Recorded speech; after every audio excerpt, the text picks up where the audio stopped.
कक्षा 10 गणित। आज हल करेंगे प्रश्नावली 13.1 को, चैप्टर 13 सांख्यिकी। इस प्रश्नावली में सिंपल आपको आंकड़े दिए रहेंगे और उन आंकड़ों का माध्य ज्ञात करना रहेगा, माध्य ज्ञात करना रहेगा, बहुलक ज्ञात करना रहेगा। तो प्रश्नावली 13.1 में केवल आपको जो भी आंकड़े दिए रहेंगे उनका आपको माध्य ज्ञात करना है ना। वर्गीकृत आंकड़ों का माध्य आप किस प्रकार से ज्ञात करेंगे, यहाँ पर लिखा गया है प्रेक्षणों का माध्य या औसत, या फिर उसे इंग्लिश में बोला रहेगा तो एवरेज भी समझ सकते हैं। आपको क्या करना है कि सभी प्रेक्षणों के मानों के योग को प्रेक्षणों की कुल संख्या से भाग देकर प्राप्त किया जाता है। सभी प्रेक्षणों के मानों का योग आपको अंश में रखना है और प्रेक्षणों की जो कुल संख्या रहेगी उसको हर में रखेंगे और सिंपल आप भाग दे देंगे तो वर्गीकृत आंकड़ों का आप माध्य ज्ञात कर पाएंगे। और इसको आगे दिया हुआ है कि यदि प्रेक्षणों यहाँ पे x1 x2 डाट डाट यहाँ पे xn की बारंबारताएं क्रमशः यहाँ पे f1 f2 dot dot fn हो तो इसका अर्थ है कि प्रेक्षण x1 यहाँ पे f1 बार आया है। जो भी यहाँ पर प्रेक्षण रहेगा आपको प्रश्न देगा तो हम बताएंगे। यहाँ पर हो सकता है कि बच्चों का यहाँ पे प्राप्तांक दे दे, यहाँ पर बच्चों की संख्या दे दे, है ना। तो यहाँ पे जो x1 प्रेक्षण है यह कितनी बार आया है ये f1 बताएगा, ठीक है। इसकी बारंबारता कितनी है, मान लेते हैं यहाँ पर यदि प्राप्तांक दिया रहता है तो मान लेते हैं यहाँ पे 10 अंक दिया हुआ है ना, तो 10 अंक दिया हुआ है तो यहाँ पर 2 देता है ना। तो इसका ये मतलब रहता कि 10 अंक प्राप्त करने वाले बच्चों की संख्या कितना है, 2। यहाँ पर कुछ और वैल्यू रहता तो यहाँ पर हमें पता चलता कि यहाँ पर मान लेते हैं 30 अंक रहता तो 30 प्राप्त करने वाले बच्चों की संख्या यह बताएगा, ठीक है। इसी प्रकार से रहेगा। यहाँ पर इसको समझा हमने, प्रेक्षण x1 f1 बार आता है, प्रेक्षण x2 f2 बार आता है इत्यादि। इसी प्रकार से यह रहेगा। आगे समझते हैं। अब सभी प्रेक्षणों के मानों का योग किस प्रकार से रहेगा, f1 x1 plus f2 x2 plus यहाँ पे dot dot plus fn xn है तथा प्रेक्षणों की कुल संख्या आप यहाँ पे बारंबारताओं को जोड़ देंगे तो f1 प्लस f2 प्लस इस प्रकार से fn है। अतः इनका माध्य यक्स पर इस प्रकार सिंपल रेखा खिंचा हुआ है तो यहाँ पे यक्स बार आप इसको पढ़ सकते हैं ना। यहाँ पे माध्य के लिए इसी प्रकार से देखेंगे, यक्स पर सिंपल इस प्रकार से छोटा सा रेखा खिंचा रहेगा तो इसे यक्स बार पढ़ देंगे। निम्नलिखित द्वारा प्राप्त होगा, यहाँ पे यक्स बार बराबर, यहाँ पे सभी प्रेक्षणों के मानों को यहाँ पे योग लिख दिया गया अंश में और जो प्रेक्षणों की संख्या है उसको हर में लिख दिया गया है। यही सिंपल यह अंश में है और यहाँ पर यह हर में है और जो भी आपका प्रश्न रहेगा उसका आप माध्य ज्ञात कर लेंगे। यही फार्मूला है और इसी को संक्षिप्त रूप में इस प्रकार से लिखा है, यक्स पर बार बराबर, यहाँ पे ये बड़ा सिग्मा का चिन्ह है, एक यूनानी भाषा का अक्षर यह है, इसका बड़ा सिग्मा या कैपिटल सिग्मा भी आप इसे पढ़ सकते हैं। यक्स बार बराबर अंश में है यहाँ पे कैपिटल सिग्मा और इसका वैल्यू यहाँ पे आई बराबर 1 से लेकर n तक रहेगा और यहाँ पर दे देगा है यफ आई यक्स आई, है ना। यहाँ पर जो आई दिख रहा है इसका वैल्यू 1 से n तक हो सकता है। जो भी यहाँ पे प्रेक्षणों की संख्या रहेगी, यहाँ पर जैसे यहाँ पर हम बात करें तो f1 क्या है, ये बारंबारता बताएगा और यहाँ पे x1 क्या है, पहला प्रेक्षण है। जो भी प्रेक्षण रहेगा उसकी यह बारंबारता है। यहाँ पे x2 क्या है, प्रेक्षण है, उसकी बारंबारता यह है ना। तो इसी प्रकार से और हर में क्या है, यहाँ पे कैपिटल सिग्मा और यहाँ पे एफ आई, यहाँ पे आई का वैल्यू 1 से लेकर यहाँ पे n तक होगा। इसका ये समीशन है, मतलब यहाँ पे यह योगफल है। ये योग कैपिटल सिग्मा का इस्तेमाल यहाँ पे योगफल के लिए किया जाता है ना। देख रहे हैं यहाँ पे सब योगफल है तो इसके लिए डायरेक्ट यहाँ पर इसको इस प्रकार से सिग्मा बनाकर और एफ आई लिख दिया गया है ना। और आई का वैल्यू कितना है, यहाँ पर नीचे लिख दिया गया है कि 1 से लेकर यहाँ पे n तक है। चलिए अब इसी को संक्षिप्त रूप में इस प्रकार से यक्स बार बराबर लिख दिया गया है समीशन, यहाँ पे जो आई बराबर 1 और n लिखा गया है इसको हटा दिया गया है।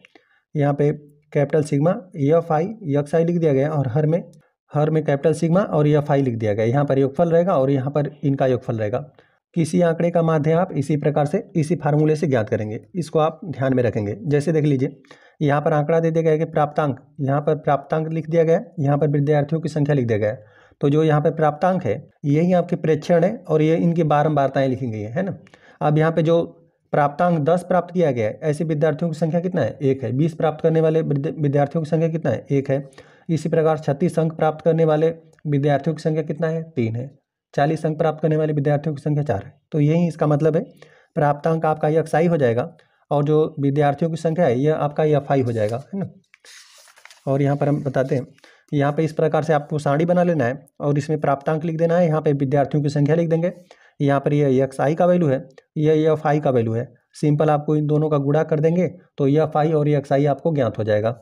यहाँ पे 10 में का गुणा कर देंगे तो आप कुल अंक प्राप्त कर पाएंगे कि 10 अंक प्राप्त करने वाले विद्यार्थियों की संख्या 1 था तो यहाँ पे कुल अंक कितना बनेगा, 10। यहाँ पे 20 अंक प्राप्त करने वाले विद्यार्थियों की संख्या 1 था तो 20 का 1 में गुणा कर दिया गया तो 20 यहाँ पे लिख दिया गया। यहाँ पे 36 अंक प्राप्त करने वाले विद्यार्थियों की संख्या 3 था तो यहाँ पे कुल अंक कितना हो जाएगा, 36 में 3 का गुणा करके 108 कर दिया गया। इसी प्रकार से करके इनका योगफल कर लिया गया। यही है समीशन एफ आई एक्स आई, जो कि 1779 प्राप्त किया गया। और यहाँ पर जो बारंबारता है इसको जोड़ा गया, तो यहाँ पे सिग्मा एफ आई इसका वैल्यू आपको 30 प्राप्त हुआ। तो फार्मूला सिंपल ही प्रतिस्थापित कर देंगे। यहाँ पर माध्य बराबर सिग्मा एफ आई एक्स आई और हर में है सिग्मा एफ आई। अब इसका वैल्यू यहाँ पर ज्ञात हो चुका है, इसको अंश में रख दिया गया है, इसको हर में यहाँ पे रख कर माध्य अंक सिंपल आपको ज्ञात कर लिया गया है। तो यहाँ पर एवरेज अंक यहाँ पे सिंपल ज्ञात कर लिया गया है। अब देख लीजिए, जब आंकड़े आपको इस प्रकार से दें, अब वर्ग अंतराल करके दे रहे हैं, अब देख रहे हैं ना कि इसमें प्राप्तांक दिया था तो सिंपल आपने इसको एक्स आई मान लिया, यहाँ पे 10-20 अंक इस प्रकार से दिया था। लेकिन अब देखिए यहाँ पे वर्ग अंतराल करके दिया हुआ है, मतलब यहाँ पे बता रहा है कि 10 से 25 अंक प्राप्त करने वाले विद्यार्थियों की संख्या कितना है, 2। अब यहाँ पर आपको पता नहीं है कि 10 से 25 तक आप इसमें से कोई भी अंक हो सकता है ना। 10 से 25 अंक तक प्राप्त करने वाले विद्यार्थियों की संख्या 2 है। 25 से 40 अंक प्राप्त करने वाले विद्यार्थियों की संख्या 3 है। अब यहाँ पे वर्ग अंतराल करके आपको दिया हुआ है ना, यहाँ पे कोई सिंगल अंक नहीं दिया हुआ है ना, ऐसा नहीं दिया हुआ है कि 10 अंक 20 अंक या फिर 25 अंक प्राप्त करने वाले विद्यार्थियों की संख्या 2, इस प्रकार से नहीं करके दिया हुआ। अब आपको वर्ग अंतराल किया हुआ है, तो वो अब जब वर्ग अंतराल करके देगा तो सिंपल आपको क्या कर देना है, वर्ग चिन्ह ज्ञात करना है। और वर्ग चिन्ह आप किस प्रकार से ज्ञात करेंगे, यहाँ पर जो भी ऊपरी सीमा है और निचली सीमा का योगफल करके आपको 2 से भाग देना है। जैसे देखिए यहाँ पे वर्ग अंतराल है, तो यहाँ पे वर्ग चिन्ह आप ज्ञात करेंगे, यही आपका एक्स आई का वैल्यू ज्ञात होगा।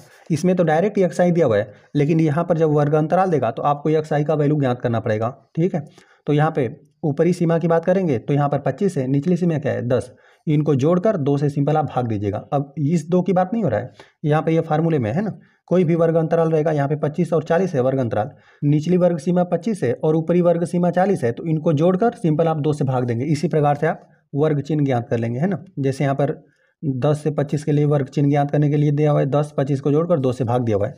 अब देख लीजिए सारणी कुछ इस प्रकार से आपका बन रहा है। पहले तो जो आपको वर्ग अंतराल दिया था उसको आपने नोट कर लिया, अब यहाँ पे विद्यार्थियों की संख्या को भी आपने यहाँ पर नोट कर लिया। अब यहाँ पे देख लीजिए वर्ग चिन्ह आप एक्स आई का वैल्यू ज्ञात किए, है ना। और वर्ग चिन्ह का वैल्यू किस प्रकार से आप ज्ञात किए, सिंपल आपको जो भी ऊपरी सीमा और निचली सीमा दिया था, है ना, ये निचली सीमा है या ऊपरी सीमा, इनको जोड़कर आपने 2 से भाग दिया तो यह प्राप्त हुआ। इसी प्रकार से यहाँ पर 40 और 25 को जोड़कर 2 से भाग देकर इस प्रकार से आपने सिंपल एक्स आई का वैल्यू ज्ञात किया। अब यहाँ पे क्या किया आपने, यहाँ पे एफ आई और एक्स आई इन दोनों का आप गुणा कर दिए। ठीक है, इन दोनों को गुणा करके यहाँ पे लिख दिए, और जब इस सबको आप जोड़ दिए तो आपको यही प्राप्त हुआ, सिग्मा एफ आई एक्स आई प्राप्त हुआ, इसका वैल्यू यह। और जो यहाँ विद्यार्थियों की संख्या है, जो यहाँ पे बारंबारता है, इनको आपने जोड़ लिया, यह एफ आई था, तो यहाँ पे इनको योग करने पर आपको पता चला कितने कुल विद्यार्थी हैं, 30 विद्यार्थी हैं। तो यहाँ पे सिग्मा एफ आई यह है। अब सिंपल इसको यहाँ पर आंकड़ों का माध्य ज्ञात कर लिया गया, एक्स बार बराबर यहाँ पे सिग्मा एफ आई एक्स आई और हर में रहेगा समीशन, ये योगफल रहता है एफ आई। तो यहाँ पर अंश में आपको ज्ञात हुआ 1860 ज्ञात हुआ था और हर में 30, आपको हल करने पर 62 ज्ञात हुआ। और इस विधि को क्या बोलते हैं, प्रत्यक्ष विधि बोलेंगे, इसको प्रत्यक्ष विधि बोल देंगे।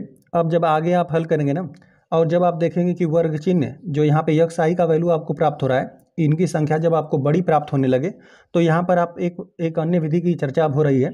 यहाँ पर आप क्या कर देना है, एक मध्य बिंदु का आपको कल्पना कर लेना है ना, एक्स आई में से ही वह कोई मान रहेगा और आप उसे सिंपल मान लेंगे कि यही माध्य है ना, और उस माध्य को आपको कल्पित माध्य मानना है। ठीक है, अब यहाँ पे उसको हम लोग आगे समझते हैं। देखिए, उसको आपको कल्पित माध्य मानना है और यह एक्स आई में से ही कोई वैल्यू रहेगा, इसको कल्पित माध्य बोलेंगे। देखिए यहाँ पर पहले वर्ग अंतराल दिया था, विद्यार्थियों की संख्या दिया हुआ है, आपने सिंपल वर्ग चिन्ह ज्ञात कर दिया।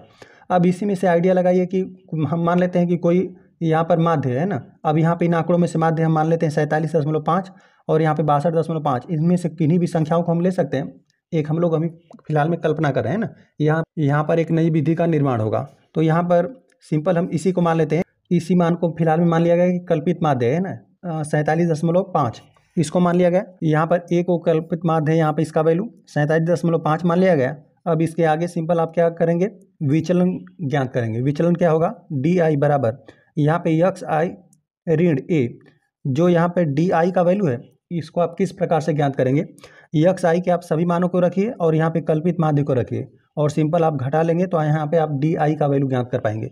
इसको आप सिंपल पढ़ना रहेगा तो क्या बोल देंगे, विचलन बोल देंगे। इसको यहाँ पे सारणी में सिंपल लिख दिया गया है ना। अब यहाँ पे ये डी आई बराबर हो गया एक्स आई ऋण, यहाँ पे 47.5 को लिखा गया और यहाँ पे सभी के सापेक्ष इसका वैल्यू ज्ञात कर लिया गया। और एक जब यहाँ पे 47 और 47 के सापेक्ष रहेगा तो यहाँ पर इसका वैल्यू आपको 0 प्राप्त होगा।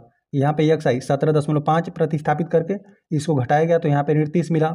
और यहाँ पर जब यक्स आई के स्थान पर 32.5 प्रतिस्थापित किया गया और इनका अंतर किया गया तो ऋण 15 प्राप्त हुआ। यहाँ पर तो 47.5 प्रतिस्थापित कर देंगे, यहाँ पर भी 47.5 ही है, घटकर यहाँ पे 0 हो गया। इसी प्रकार से रखकर यहाँ पे सिंपल डी आई का वैल्यू ज्ञात कर लिया गया और फिर यहाँ पे एफ आई और डी आई का वैल्यू ज्ञात कर लिया गया।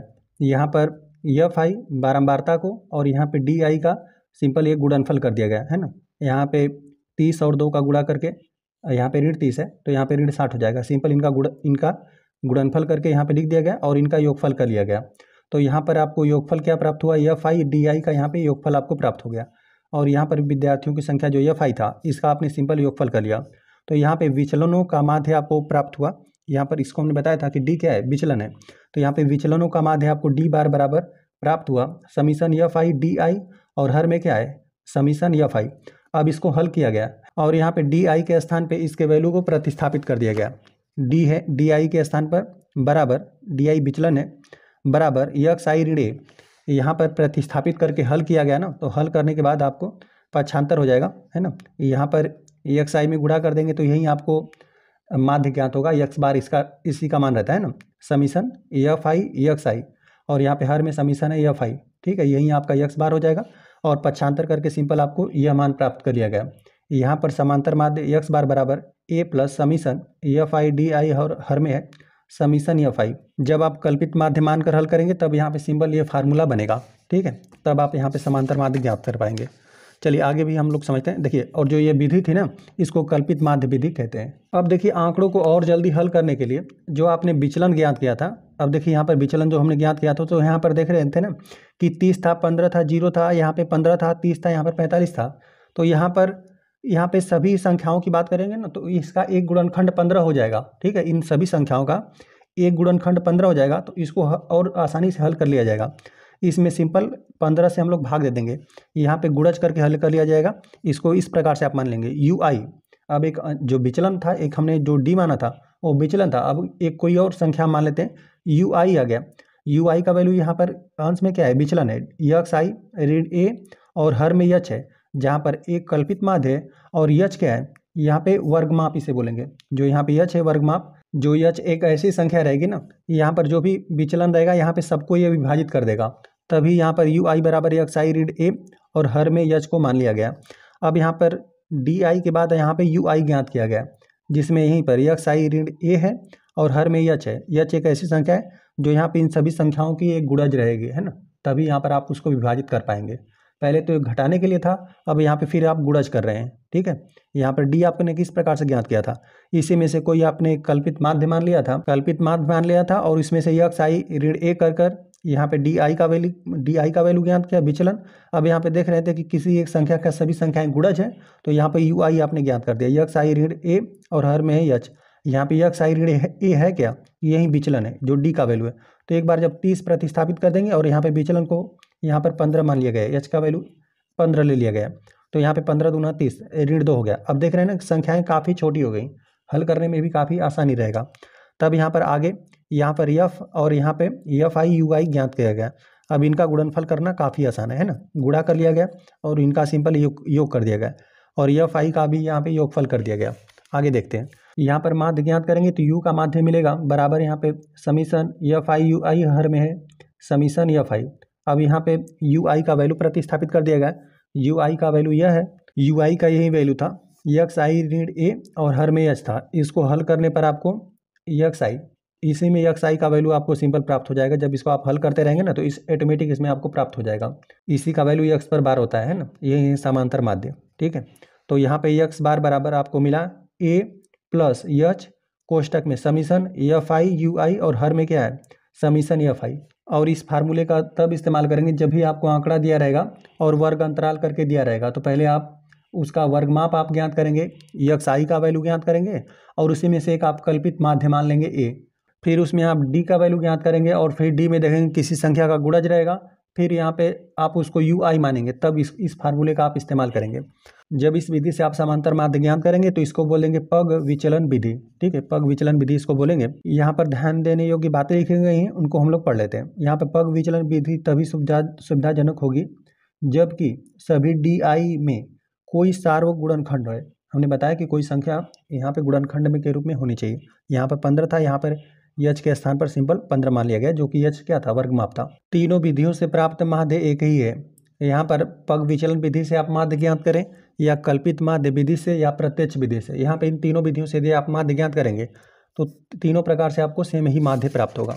आगे देखते हैं, यहाँ पे दिया है कल्पित माध्य विधि और पग विचलन विधि प्रत्यक्ष विधि के ही सरलीकृत रूप है। ठीक है, यहाँ पे तीनों विधियाँ, पहले तो आपको कोई प्रश्न इस प्रकार से हल हो गया तो ठीक है, इस विधि से प्रत्यक्ष विधि से हल हो गया। फिर यहाँ पे कल्पित माध्य विधि से अब यहाँ पे इसमें घटाते हैं, है ना, घटाते हैं, फिर भी नहीं हल हुआ, मतलब मान लेते हैं कोई उसमें संख्या आपको गुणनखंड उभयनिष्ठ मिल रहा है, तब यहाँ पे पग विचलन विधि तक आप पहुँचेंगे, है ना, या लास्ट में, तब तक आप प्रश्न को हल कर लेंगे।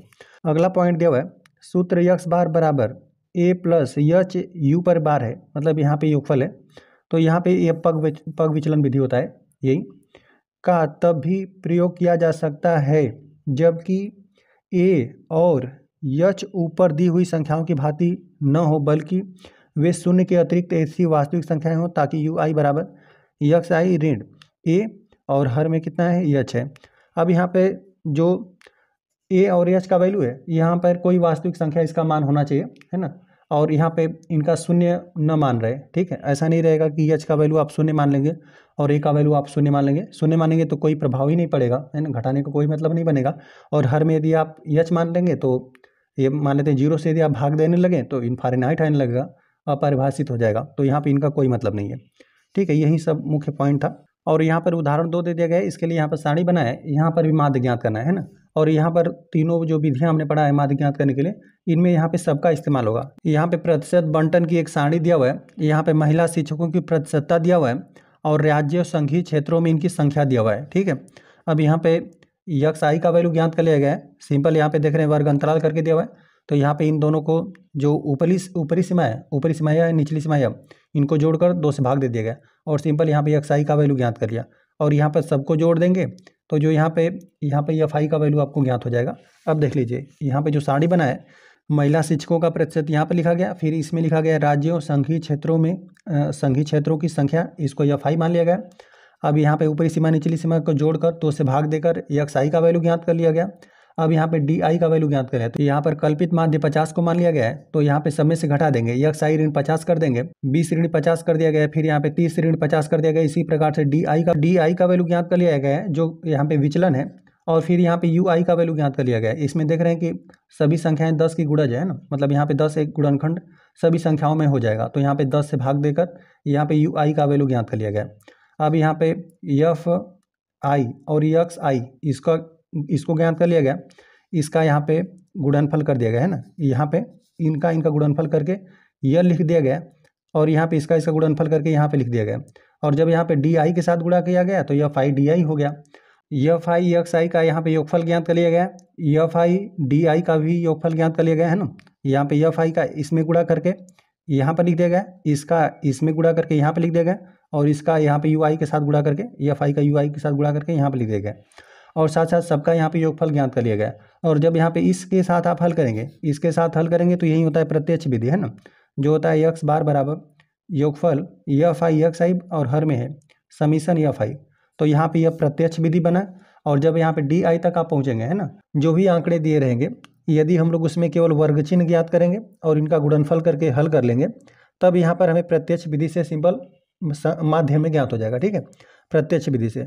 और हम देखेंगे कि जब हम कोई कल्पित माध्य मान लेंगे और इसमें से कोई भी हम एक माध्य ले सकते हैं, है ना, इसमें से हम लोग कोई एक वैल्यू ले देंगे, घटाकर यदि हम लोग विचलन ज्ञात करेंगे, और यदि हम लोग फिर हल करेंगे तो उसे कल्पित माध्य विधि कहेंगे। ठीक है, और फिर उसके आगे यदि जो भी हमें यहाँ पे विचलन ज्ञात हुआ उसमें यदि हम किसी संख्या से भाग दे देंगे और फिर जो वैल्यू आया रहेगा, और उस प्रकार से जब हल करेंगे तो उसे बोल देंगे पग विचलन विधि, है ना।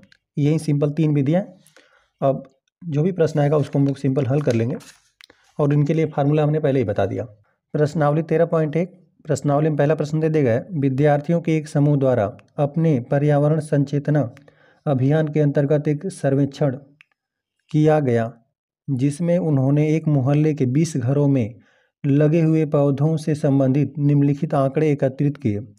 प्रति घर माध्य पौधों की संख्या ज्ञात कीजिए। यहाँ पर हमें जो भी पौधों की संख्या उनका हमें सिंपल माध्य ज्ञात करना है। और यहाँ पर पौधों की संख्या आपको दे देगा 0 से 2 तक, घरों की संख्या कितना 1। मतलब यहाँ पे जो बारंबारता है यही है आपका एफ आई का वैल्यू, और यहाँ पे इसका योगफल आपको ज्ञात करने की आवश्यकता नहीं है। यहाँ पर यदि आप जोड़ेंगे भी तो यहाँ पे घरों की संख्या कुल कितना है 20 आपको प्रश्न में दे देगा। यहाँ पे दिया हुआ है ना कि माध्य ज्ञात करने के लिए आपने किस विधि का प्रयोग किया, यह भी हमें बताना है और क्यों। चलिए इसका भी हम लोग कारण दे देंगे। अब हम लोग पहले सारणी बनाते हैं। इस प्रकार हमने सारणी बना दिया। फिलहाल में हम यहीं तक ज्ञात किए हुए हैं। यदि आवश्यकता पड़ेगा तो डी का भी वैल्यू ज्ञात कर लेंगे, विचलन भी ज्ञात कर लेंगे। मतलब यदि संख्याएं बड़ी रहेंगी तो हमें कोई संख्या उसमें से घटा लेंगे, और यदि फिर भी संख्याएं बड़ी रहेंगी तो हम लोग किसी एक संख्या से हम लोग भाग दे लेंगे, जो यहाँ पे सबका गुणनखंड रहेगा। प्रश्न आएगा तो बताएंगे। फिलहाल में यहाँ पर हल करते हैं। इस प्रकार हमने सारणी बना लिया। पहले में हमने लिख दिया वर्ग संख्या, मतलब पौधों की संख्या हमें दे दिए गए 2 से 4 एक घर में। यहाँ पे बारंबारता यही हो जाएगा F1। यहाँ पे एक घरों की संख्या है, और यहाँ पे पौधों की संख्या 0 से लेकर 2 कितने घरों में है 1, 2 से लेकर 4 पौधे कितने घरों में 2 घरों में। इसी प्रकार 4 से 6 पौधों की संख्या यहाँ पे केवल एक घर में है। तो इसी प्रकार से हमने पहले में यहाँ पर वर्ग हो गया, पौधों की संख्या लिख लिया, और दूसरे समूह में घरों की संख्या लिख लिया। अब यहाँ पे यक्षाई हम लिख देते हैं वर्ग चिन्ह। जब भी यहाँ पे वर्ग अंतराल दिया रहे ना, तो हमें पता है कि जो भी ऊपरी सीमा और निचली सीमा है यहाँ पर जोड़कर हमें 2 से भाग देना है ना, तभी हम लोग यक्षाई का वैल्यू ज्ञात कर पाएंगे। और यहाँ पे इन घरों की संख्या का योगफल हमें दे दिया गया है 20। ठीक है, और 20 है क्या, यहाँ पे इस प्रकार से लिख देते हैं समीशन करके, योगफल ये एफ आई का है। ठीक है, एफ आई का योगफल हमें 20 है। चलिए यक्स आई का वैल्यू ज्ञात कर देते हैं। तो यहाँ पे 0 और 2 को जोड़ देंगे 2 हो जाएगा, और फिर उसमें आप 2 से भाग देंगे तभी भी आपको, मतलब 2 में 2 से भाग देंगे तो 1 मिलेगा। ठीक है, अब यहाँ पे 2 4 6 हो जाएगा, 6 में फिर आप 2 से भाग देंगे 3 हो जाएगा। यहाँ पे 6 4 10 हो जाएगा, भाग दे देंगे तो 5 हो जाएगा। यहाँ पे 14 में भाग दे देंगे तो 7 हो जाएगा। हम सभी में यहाँ पर योग करके 2 घटा रहे हैं ना। यहाँ पर 10 8 18 हो जाएगा, 18 में आप 2 से भाग देंगे तो 9 हो जाएगा। यहाँ पर 12 है, मतलब 12 और 10 है ना, 12 10 जोड़ देंगे तो 22, और 22 में जब आप 10 से भाग दे देंगे तो 11, और यहाँ पर हो जाएगा 26, तो यहाँ पे 13 हो जाएगा। इस प्रकार से हमने सिंपल यक्साई वर्ग चिन्ह का वैल्यू हमने ज्ञात कर लिया। अब यहाँ पे एफ आई और गुणते यक्साई का वैल्यू ज्ञात कर देते हैं ना। तो यहाँ पे इन दोनों का सिंपल आप गुणा करके लिखिए, एक का एक में गुणा कर देंगे 1 ही मिलेगा। यहाँ पे 3 दूना 6 मिलेगा, और यहाँ पे 5 में 1 का गुणा कर देंगे 5 हो जाएगा, 7 5 है 35 हो जाएगा, और यहाँ पे 9 चौका नहीं 6 9, यहाँ पे 6 और 9 का गुणा है, 6 9 यहाँ पे 54 हो जाएगा। 11 दूना 22 हो जाएगा, यहाँ पे 13 3 39। ठीक है, 3 3 6 1 7, यहाँ पे ठीक है। सबको हमने कर दिया। अब इसका हमें योगफल चाहिए होता है ना। जो यहाँ पे वर्ग चिन्ह का वैल्यू है यह अधिक रहता तो सिंपल हम लोग किसी को कल्पित माध्य मान लेते, यहाँ पे 7 को या 9 को मानकर उस प्रकार हल करते, लेकिन संख्याएं छोटी हैं। चलिए यहाँ पर हमको सबको जोड़ना रहता है ना, यहाँ पे लिख देते हैं इनका योगफल एफ आई एक्स आई रहेगा बराबर। जोड़ेंगे तो 9 2 11 4 15 हो जाएगा, 15, और यहाँ पर ये योगफल 10 हो जाएगा, 25 हो गया, 25 1 26, और यहाँ पे 6 जोड़ देंगे तो 32 हो जाएगा। 32 को 2 हासिल बना 3, हासिल 3 है, यहाँ पे 3 2 5 हो जाएगा, 5 5 10, 3 13, और 3 हासिल भी है ना, तो 13 3 16, इतना आपको प्राप्त हुआ। अब लिख देते हैं दिया है यहाँ पे समीशन एफ आई या बड़ा सिग्मा भी पढ़ सकते हैं, इसका वैल्यू 20 तथा यहाँ पे बड़ा सिग्मा, इनका योगफल आपको दिया हुआ है 162। तब आंकड़ों का माध्य यक्स पर बार बराबर, इस वैल्यू को लिखिए। यहाँ पर चाहे तो n बराबर 1 से लेकर आप n तक भी लिख सकते हैं। इन सभी को हमने जोड़ दिया है। यहाँ पे योगफल एफ आई एक्स आई, और ये अंश में रहता है और ये हर में रहता है। चलिए ये अंश में है 162 और हर में है 20। 2 से भाग दे देते हैं, और फिर यहाँ पे 2 गुणित 10 भी लिख सकते हैं हम लोग 20 को।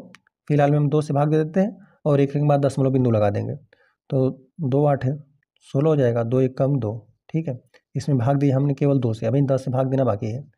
अब यहाँ पे इसमें 10 से भाग देंगे तो 8.1 आपको प्राप्त हो जाएगा। और तो लिख देते हैं जो प्रश्न में हमें ज्ञात करना था। अतः प्रति घर माध्य पौधों की संख्या, प्रति घर माध्य पौधों की संख्या 8.1 है। प्रश्न में आगे दिया था कि माध्य ज्ञात करने के लिए आपने किस विधि का प्रयोग किया। तो जो इस विधि से हमने हल किया यह है प्रत्यक्ष विधि। और यदि हम लोग कोई कल्पित मान देते हैं, ठीक है, यहाँ पर चूंकि जो वैल्यू दिया था ना EFI और EXI का काफ़ी छोटा था, यदि बड़ा वैल्यू रहता तो हम लोग D भी मानते, तब हल करते हैं तो उसे बोल देते हैं कल्पित माध्य विधि, है ना। और फिर हम लोग किसी संख्या से यदि भाग देते हैं तब उसे बोल देते हैं पग विचलन विधि। तो यहाँ पर ये जो विधि से हमने हल किया है यह विधि है प्रत्यक्ष विधि। लिख देते हैं यहाँ पे नीचे, यहाँ हमने प्रत्यक्ष विधि से हल किया क्योंकि XI तथा FI का मान कम था या कम है, लिख देते हैं। और जब अधिक मान रहेगा तो सिंपल हम लोग दूसरे विधि से भी हल कर लेंगे। यहाँ पर हमने प्रति घर माध्य पौधों की संख्या ज्ञात किया तो 8.1 निकल कर आया, मतलब औसत घरों में पौधों की संख्या कितना है, 8.1 है। प्रश्न नंबर 2 दिया हुआ है, किसी फैक्ट्री के 50 श्रमिकों की दैनिक मजदूरी के निम्नलिखित बंटन पर विचार कीजिए। यहाँ पे दैनिक मजदूरी रुपयों में दे दिया गया 500 से 520 रुपये। ऐसे प्राप्त करने वाले, इतने रुपये प्राप्त करने वाले श्रमिकों की संख्या कितना है, 12 है। 520 से 540 रुपये प्राप्त करने वाले श्रमिकों की संख्या कितना है, 14 है। इसी प्रकार से आपको बंटन दिया हुआ है, सारणी दिया हुआ है। एक उपयुक्त विधि का प्रयोग करते हुए इस फैक्ट्री के श्रमिकों की माध्य दैनिक मजदूरी ज्ञात कीजिए। यहाँ पर भी हमें सिंपल माध्य ज्ञात करना है। तो अब यहाँ पे देख रहे हैं कि संख्याएं बड़ी हैं ना, तो हम लोग सिंपल क्या कर देंगे, डी का भी वैल्यू यहाँ पे ज्ञात करेंगे, ठीक है। जो विचलन डी है उसका वैल्यू ज्ञात कर देंगे और देखेंगे कोई संख्याएं यदि गुणनखंड रहेगा, किसी एक संख्या का यदि गुणनखंड उसमें हमें मिला तो हम लोग सिंपल आगे भी उसे यहाँ पे पग विचलन विधि द्वारा हल करने का प्रयास करेंगे, ठीक है। पहले यहाँ पर हम लोग सारणी बनाते हैं। यहाँ पर हमने सारणी बना दिया। पहले समूह में यहाँ पे दैनिक मजदूरी लिख दिया रुपयों में, ये दिया हुआ है। यहाँ पे श्रमिकों की संख्या आपको ये दिया हुआ है ना, यहाँ पर 500 से 520 रुपये पाने वाले यहाँ पे श्रमिकों की संख्या 12 है। अब यही आपकी बारंबारता है जो FI है, ठीक है, यही FI है। और यहाँ पर ये प्रश्न में आपको पूरा दिया हुआ है इनका योगफल, यदि योग करेंगे तभी 50 आएगा। यहाँ पे इनका योगफल आपको दे दिया गया है 50। अब सिंपल हम लोग यहाँ पे XI का वैल्यू ज्ञात कर देते हैं, जो वर्ग चिन्ह है उसका वैल्यू। यहाँ पर जो भी ऊपरी वर्ग सीमा है, निचली वर्ग सीमा है, यहाँ पर हमें जोड़कर 2 से भाग दे देना है।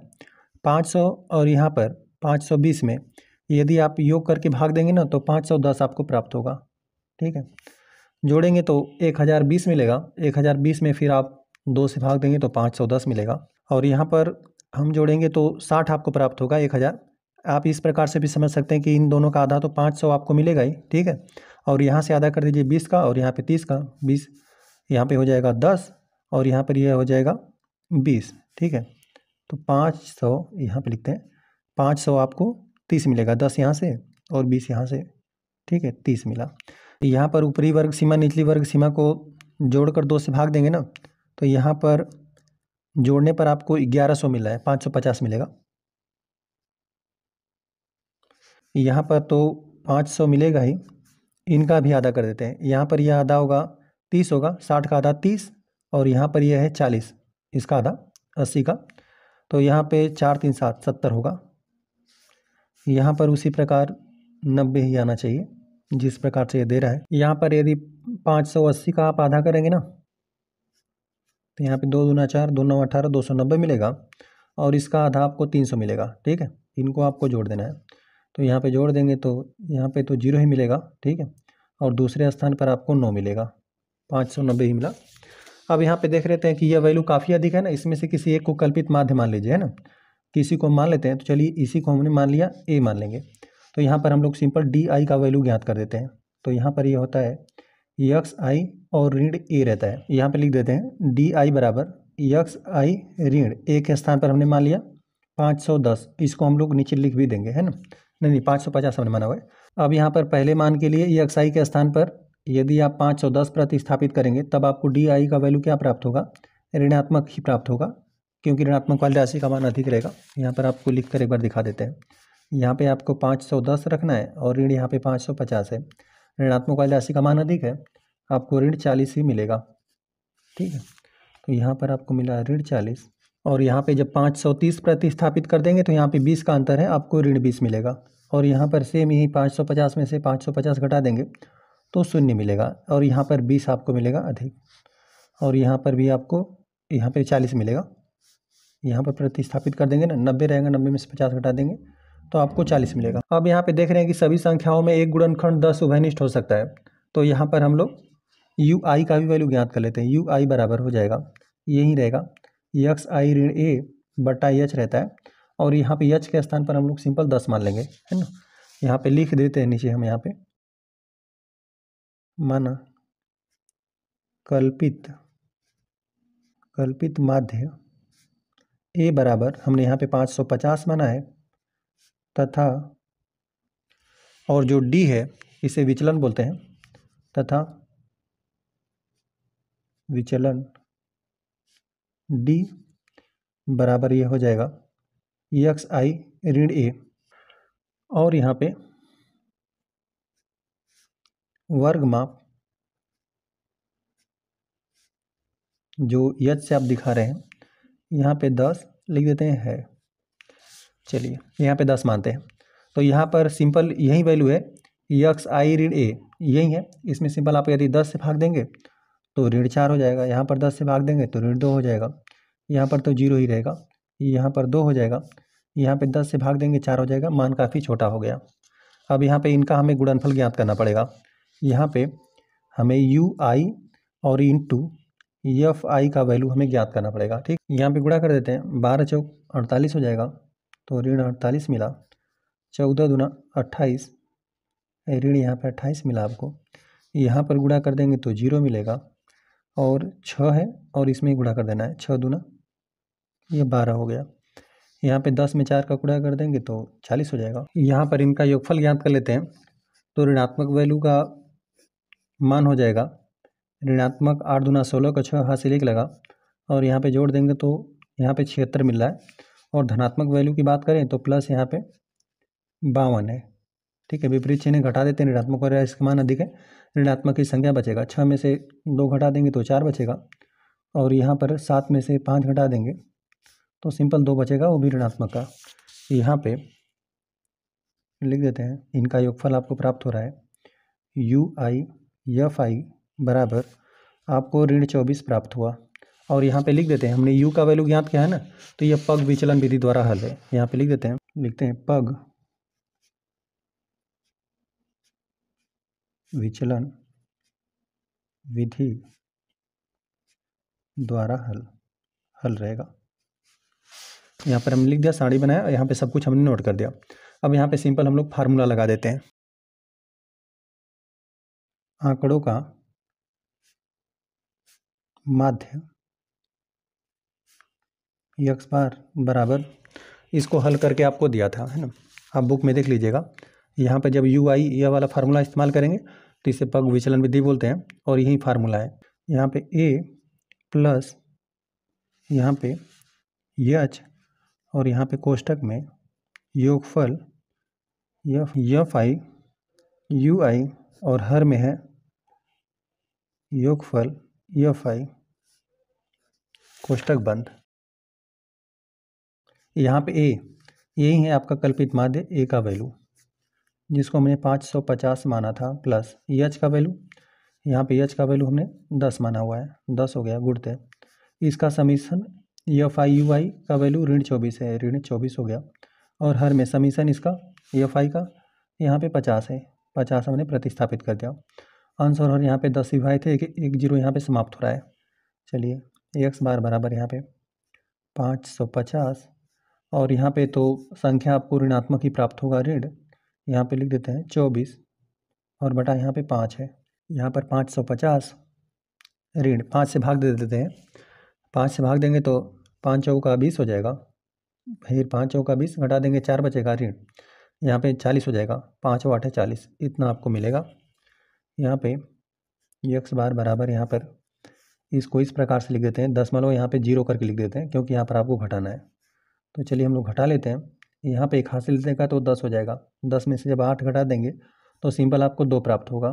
ठीक है, यहाँ पर 1 हासिल दिया था। अब यहाँ पर बचा हुआ है 9। 9 में से जब आप 4 घटा देंगे ना, 9 में से 4 घटा देंगे तो 5 मिलेगा। 9 में से 4 घटा दिया गया। चलिए यहाँ पर हासिल देने के बाद बचा क्या, 4 बचा हुआ है और यहाँ पर बचा है कितना है, 5। इतना ही आपको आंकड़ों का माध्य ज्ञात हुआ। और जो आपको माध्य ज्ञात करने के लिए दिया था ना कि यहाँ पे इस फैक्ट्री में श्रमिकों की माध्य दैनिक मजदूरी, तो यहाँ पर यही ज्ञात हुआ, इतना ही रुपया हो जाएगा। अतः लिख देते हैं, अतः इस फैक्ट्री में, नहीं फैक्ट्री के लिखा है, यहाँ पे श्रमिकों की माध्य दैनिक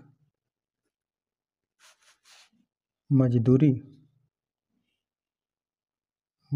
रहेगा, मजदूरी, और यहाँ पे रुपए का चिन्ह बना देते हैं, 545.2 रुपया है।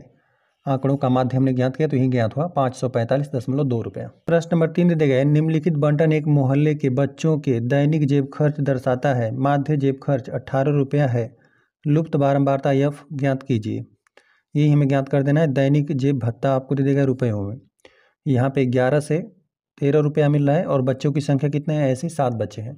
13 से 15 रुपया पाने वाले बच्चों की संख्या कितना है, 6 है। सिंपल इसको हम लोग सारणी बनाते हैं और यहाँ पे हल करते हैं। आपको यहाँ पे यक्स का वैल्यू पहले ही दे देगा, माध्य जो यक्स बार का वैल्यू है ना, यह पहले ही दे देगा। यहाँ पे इसको सारणी को हम बनाते हैं। सिंपल हमने सारणी को बना दिया और दैनिक जेब भत्ता हमने लिख दिया रुपयों में। यहाँ पर हमने लिख दिया बच्चों की संख्या। अब यहाँ पे इस समूह में हम लिख देते हैं समूह चिन्ह यक्स आई के लिए। यहाँ पर हम लोग इसका ऊपरी वर्ग सीमा निचली वर्ग सीमा का जोड़कर हम लोग आधा करके ज्ञात कर लेते हैं वर्ग चिन्ह। यहाँ पे 13 में जब आप 11 जोड़ देंगे ना, 13 11 यहाँ पे 24 ही होगा। 24 में 2 से भाग दे देंगे तो 12 मिलेगा, यह 12 प्राप्त होगा। और यहाँ पर आप जोड़ देंगे ना तो 28 मिलेगा, 2 से भाग दे देंगे 14 मिलेगा। ठीक है, यहाँ पे 28 में 2 से भाग दे देंगे तो यहाँ पर यह 14 मिल रहा है। यहाँ पे 15 और यहाँ पे 17 को जोड़ देंगे तो 32 हो जाएगा। 32 में यहाँ पे 16 मिलेगा। यहाँ पे देख रहे हैं कि बार बार 2 बढ़ रहा है ना। 19 और इसको जोड़ देंगे तब यहाँ पर आपको 18 मिलेगा। इनका योगफल 36 रहेगा। यहाँ पे 36 हो गया, यहाँ पर इनका योगफल 40 होगा, आधा कर देंगे 20 हो जाएगा।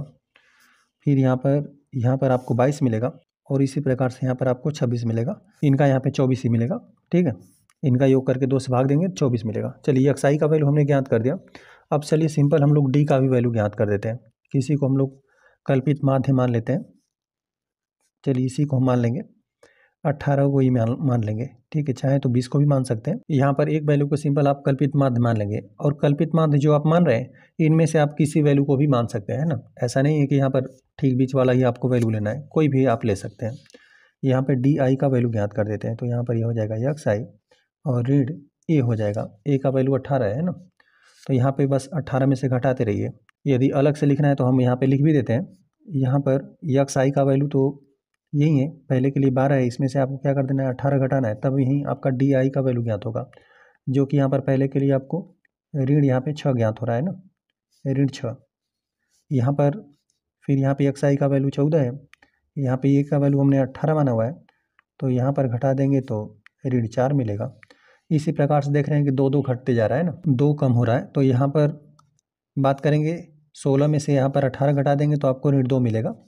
चलिए यहाँ पर तो आपको 0 मिलेगा, 18 में से 18 घट गया।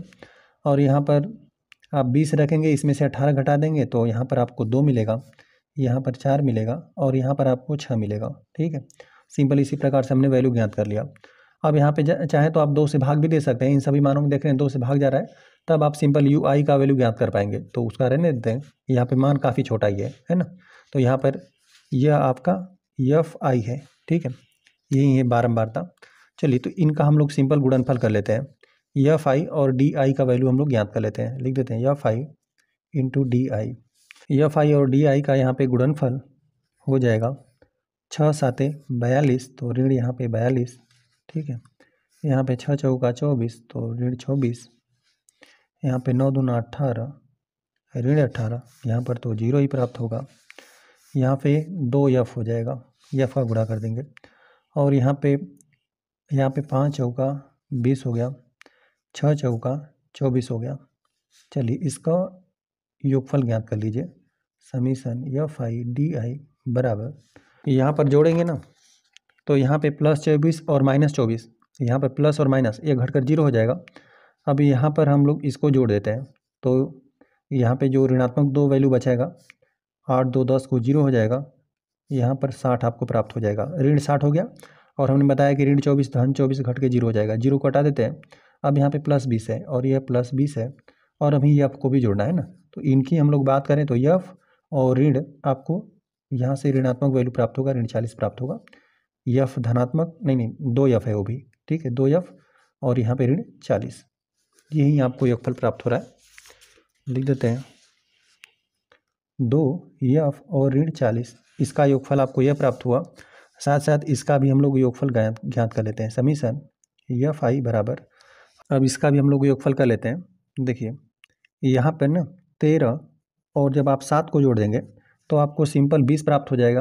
हम जोड़ते हैं इनको, 20 हो जाएगा। और यहाँ पे जो 6 है और यहाँ पे 4, 6 4 यहाँ पे जोड़ कर सिंपल 10 हो जाएगा, और यहाँ पे जोड़ देते हैं 9 5 14 हो जाएगा, ठीक है। तो यहाँ पर सबको आप सिंपल जोड़ पाएंगे। 9 5 14 हो गया, जोड़ देंगे तो 4 हो गया, और यहाँ पर भी योगफल 4 प्राप्त हो रहा है, और एक एफ है तो प्लस यहाँ पे एफ प्राप्त हो रहा है। 44 प्लस एफ, यहाँ पे लिख देते हैं 44 प्लस एफ। यहाँ पे इस प्रकार से आप लाइनें खींचेंगे नहीं, है ना, साफ सुथरा करेंगे। यहाँ पर हमने u का वैल्यू नहीं ज्ञात किया है, तो यहाँ पर ये कल्पित माध्य विधि है, यहाँ पे ऊपर लिख देते हैं आप, कल्पित माध्य विधि, माध्य रहेगा, विधि द्वारा हल, ठीक है। इस विधि द्वारा हम लोग हल कर लेते हैं। यहाँ पे लिख देते हैं, प्रश्न में हम लोग को दिया है, प्रश्न में हम लोग को क्या दिया था कि माध्य हमें दे दिया गया था, माध्य बराबर जो यक्स पर बार है इसके बराबर हमें प्रश्न में दिया था कि माध्य जेब खर्च हमें 18 रुपया दिया था ना, तो यहाँ पर सिंपल हम 18 लिख देते हैं, यह रुपया में ही है। और यहाँ पे यह जो मिलेगा यह बच्चों की बारंबारता आपको प्राप्त होगा कि 19 से 21 रुपया जेब खर्चा पाने वाले यहाँ पे बच्चों की संख्या क्या है, वही हमें ज्ञात करना है ना। यह हमें दिया था, तथा यहाँ पे लिख देते हैं, यहाँ पे यह हमने ज्ञात किया। समीशन FI बराबर 44 प्लस एफ है, और समीशन FI/DI बराबर 2f और ऋण 40 है, ठीक है। यही हमने वैल्यू ज्ञात किया हुआ है।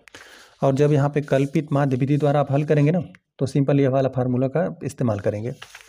तब माध्य x बार बराबर यहाँ पे फार्मूला हो जाएगा a प्लस समीशन FI/DI, और हर में है समीशन FI, ठीक है। फार्मूला ही हो गया। यहाँ पर सबका वैल्यू आप ज्ञात है।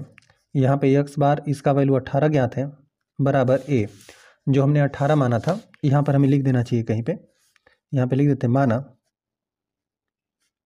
कल्पित माध्य a बराबर 18, यह हमने माना हुआ है, ठीक है। यहाँ पे a का वैल्यू है 18 प्लस इसको हमने ज्ञात किया समीशन इसका, तो हमें 2 एफ ऋण 40 ज्ञात हुआ, और हर में यहाँ पे समीशन FI इसका वैल्यू हमने ज्ञात किया, तो 44 प्लस एफ हमें ज्ञात हुआ। यहाँ पर लसा लेने का आवश्यकता नहीं, क्योंकि यहाँ पर प्लस में जो राशि है बराबर उधर पक्षांतर कर देंगे तो माइनस हो रहा है, घट रहा है, ठीक है। तो यहाँ पे हल करने का आवश्यकता नहीं है। यहाँ पे 18 यह धन 18 बराबर की तरफ पक्षांतर कर देंगे, ऋण 18 हो जाएगा, ये घट के 0 हो रहा है, 2f और ऋण 40 हो गया। और यहाँ पे हर में क्या है 44 प्लस एफ है, 18 में से 18 घट जाएगा तो 0 बचेगा, बराबर 2f ऋण 40 हो जाएगा। और यह जो हर में है इसको बराबर को उधर पक्षांतर कर देंगे, 0 के साथ गुणा कर देंगे तो यह भी 0 हो जाएगा। 44 प्लस एफ ये क्या हो जाएगा, 0 के साथ गुणा करके यह भी 0 हो जाएगा। या फिर और क्या लिख सकते हैं, 2f ऋण 40 बराबर यह 0 आपको मिला, या फिर आपको लिख सकते हैं 2f बराबर ऋण 40 से बराबर उधर पक्षांतर कर देंगे, धन 40 हो जाएगा। 2 गुणा बराबर उधर पक्षांतर कर देंगे, भागा में हो जाएगा। या फिर यफ बराबर 40/2 या यफ का वैल्यू आपको 20 प्राप्त हो जाएगा। ठीक है। 19 से 21 रुपया जेब भत्ता पाने वाले बच्चों की संख्या हमने ज्ञात किया तो 18 ज्ञात हुआ। अतः लिख देते हैं, यही हमें ज्ञात करना था, यह वैल्यू अज्ञात था। यहाँ पे लिख देते हैं, अतः दैनिक जेब भत्ता 19 से 21 और यहाँ पे रुपए का चिन्ह बना देते हैं, रुपया पाने वाले बच्चों की संख्या कह लीजिए या फिर बारंबारता कह लीजिए। आपको ज्ञात हुआ 20, लिख देते हैं 20 है। प्रश्न नंबर 4 दिया हुआ है, किसी अस्पताल में एक डॉक्टर द्वारा 30 महिलाओं की जांच की गई और उनके हृदय का स्पंदन बीट की प्रति मिनट संख्या नोट करके नीचे दर्शाए अनुसार संक्षिप्त रूप में लिखी गई। एक उपयुक्त विधि चुनते हुए इन महिलाओं के हृदय स्पंदन की प्रति मिनट माध्य संख्या ज्ञात कीजिए। यहाँ पर भी हमें माध्य संख्या ज्ञात कर देना है। अब यहाँ पर महिलाओं की संख्या लिखा गया है, जो कि आपके लिए बारंबारता हो जाएगा, यफ हो जाएगा। यहाँ पे दिया गया हृदय स्पंदन की प्रति मिनट संख्या, यहाँ पे 65 से आपको 68 दिया हुआ, तो इनका हम लोग सिंपल माध्य ज्ञात करेंगे ना। यहाँ पे इसको हम लोग नोट करते हैं। यहाँ पर हमने सारणी बना दिया, पहले में यहाँ पर लिख दिया, पहले समूह में हृदय स्पंदन की प्रति मिनट संख्या यहाँ पे लिख दिया, महिलाओं की संख्या इसमें हमने लिख दिया। यही आपका एफ आई है। ठीक है, चलिए अब हम लोग सिंपल एक्स आई का वैल्यू ज्ञात कर लेते हैं, जो वर्ग चिन्ह है उसका मान। यहाँ पर जो निम्न वर्ग सीमा है और उच्च वर्ग सीमा है, इसका हम लोग औसत ज्ञात कर लेते हैं। इनको जोड़ना है हमें, 65 प्लस यहाँ पे 68 और इसको 2 से हमें भाग दे देना है। तो चलिए, जब यहाँ पे सिंपल आप 2 से भाग देंगे, 2 3 6 होगा, दोनों में अलग अलग भाग दे लेते हैं। 2 3 6 और 2 चौका नहीं 2 दूना 4 और 1 और फिर यहाँ पे 0.5 होगा, इसका आधा यहीं 32.5 हो जाएगा। 68 की बात करेंगे तो 2 3 6 2 चौका 8, यहाँ पे सिंपल जोड़ देते हैं तो यहाँ पे 0.5 तो रहेगा ही, 4 2 6 हो गया और 3 3 6। ठीक है, 66.5 आपको प्राप्त हो रहा है, तो यहाँ पे मिला 66.5। चलिए इसका भी देख लेते हैं। तो 68 का तो अभी हमने ज्ञात किया, 34 मिला।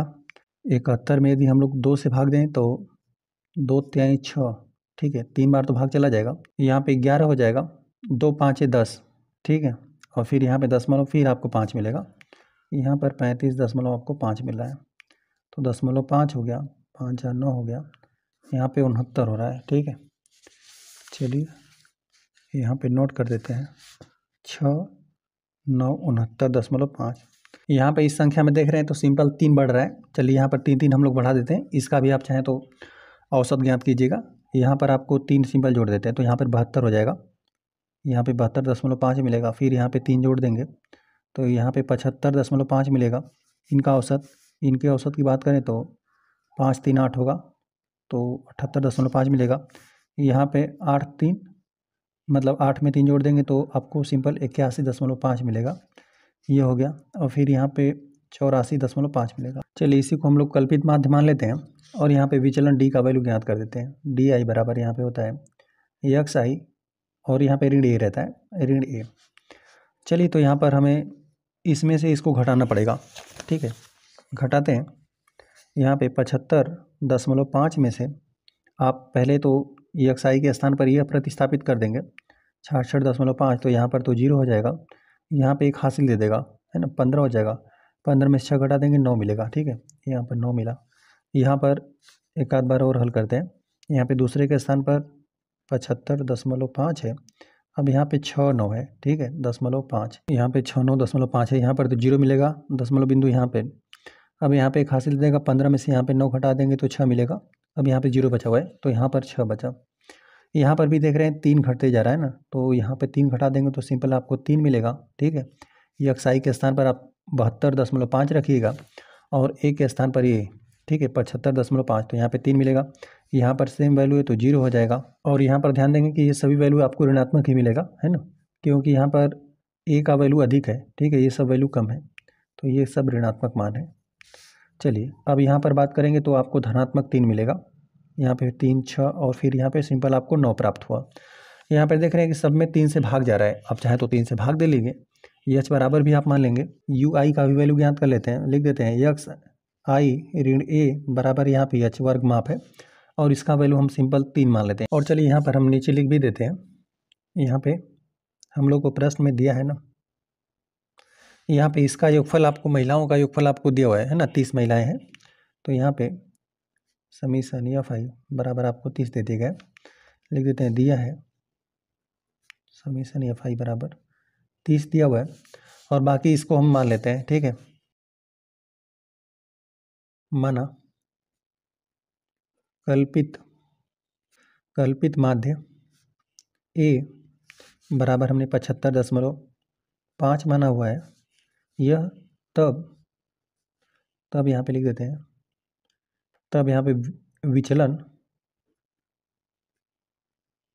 जो डी था वह हमारा यक्स आई ऋण ए हो गया, ठीक है, यह हो गया। और हम मान लेते हैं, और हमने माना हुआ है परिमाप यच बराबर 3, परिमाप नहीं ये वर्ग माप है, यच बराबर 3 हमने माना हुआ है।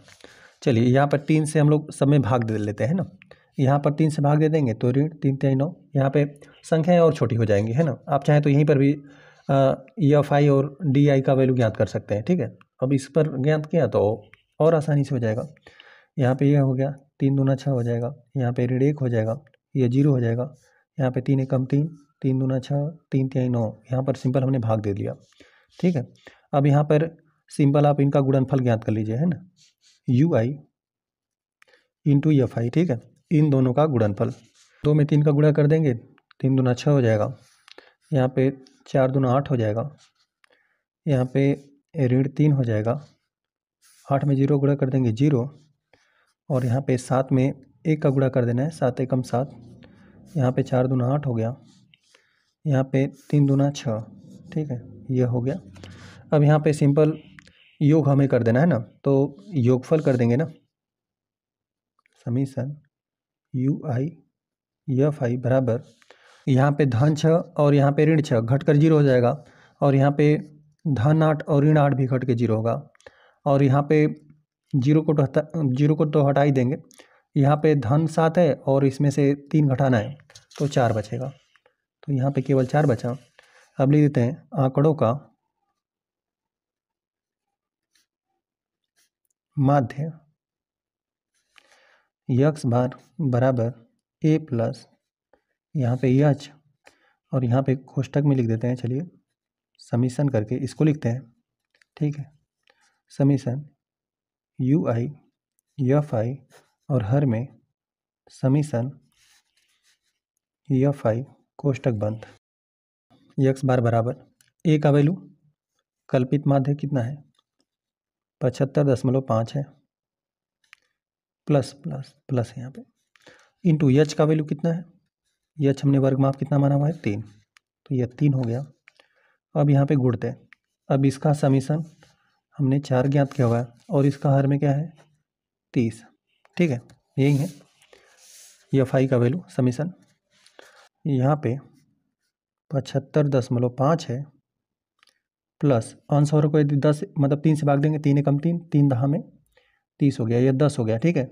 और 10 से जब आप यहाँ पे सिंपल भाग देंगे ना, या फिर अंश और हर को अभी विभाजित ही कर लीजिए, 4/10 है, यहाँ पे 4/10 है, 10 से भाग देंगे, फिलहाल दशमलव बिंदु यहाँ पर है, 10 से भाग देंगे, दशमलव बिंदु यहाँ पर आ जाएगा, यक्स बार बराबर 75.5 और प्लस हो गया 0.4 हो गया 10 से भाग देने पर, यक्स बार बराबर यहाँ पर जोड़ देंगे, दशमलव के बाद वाला बिंदु आप मतलब अंक जुड़ जाएगा आपस में, 75.9 हमें प्राप्त हो रहा है।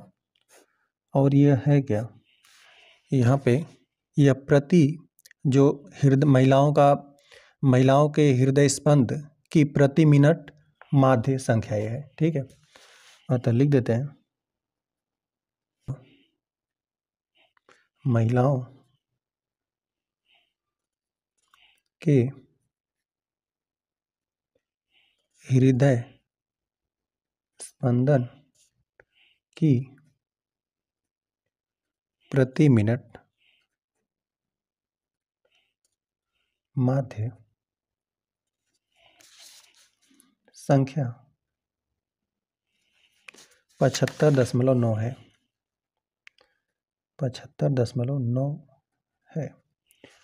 तो यहाँ पर, और यहाँ पर हम लिख भी देते हैं कि यहाँ पर किस विधि का हमने इस्तेमाल किया।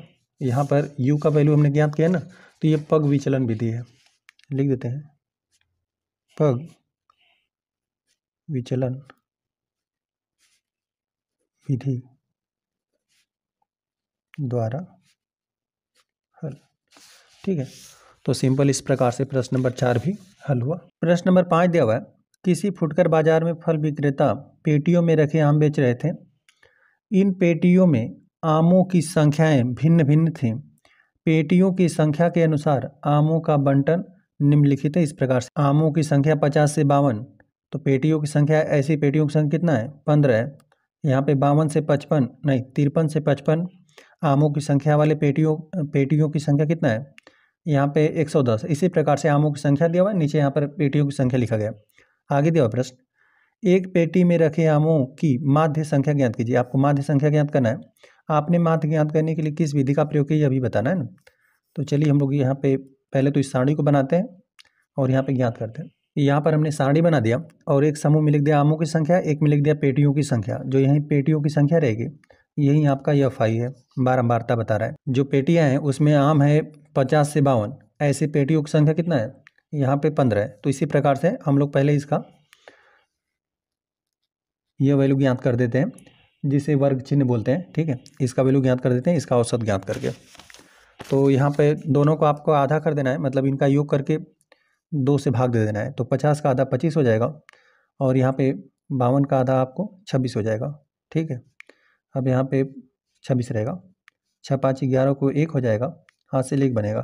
तो यहाँ पर 50 से 51 आपको प्राप्त हो रहा है। तो यहाँ पे XI का वैल्यू 51 मिला।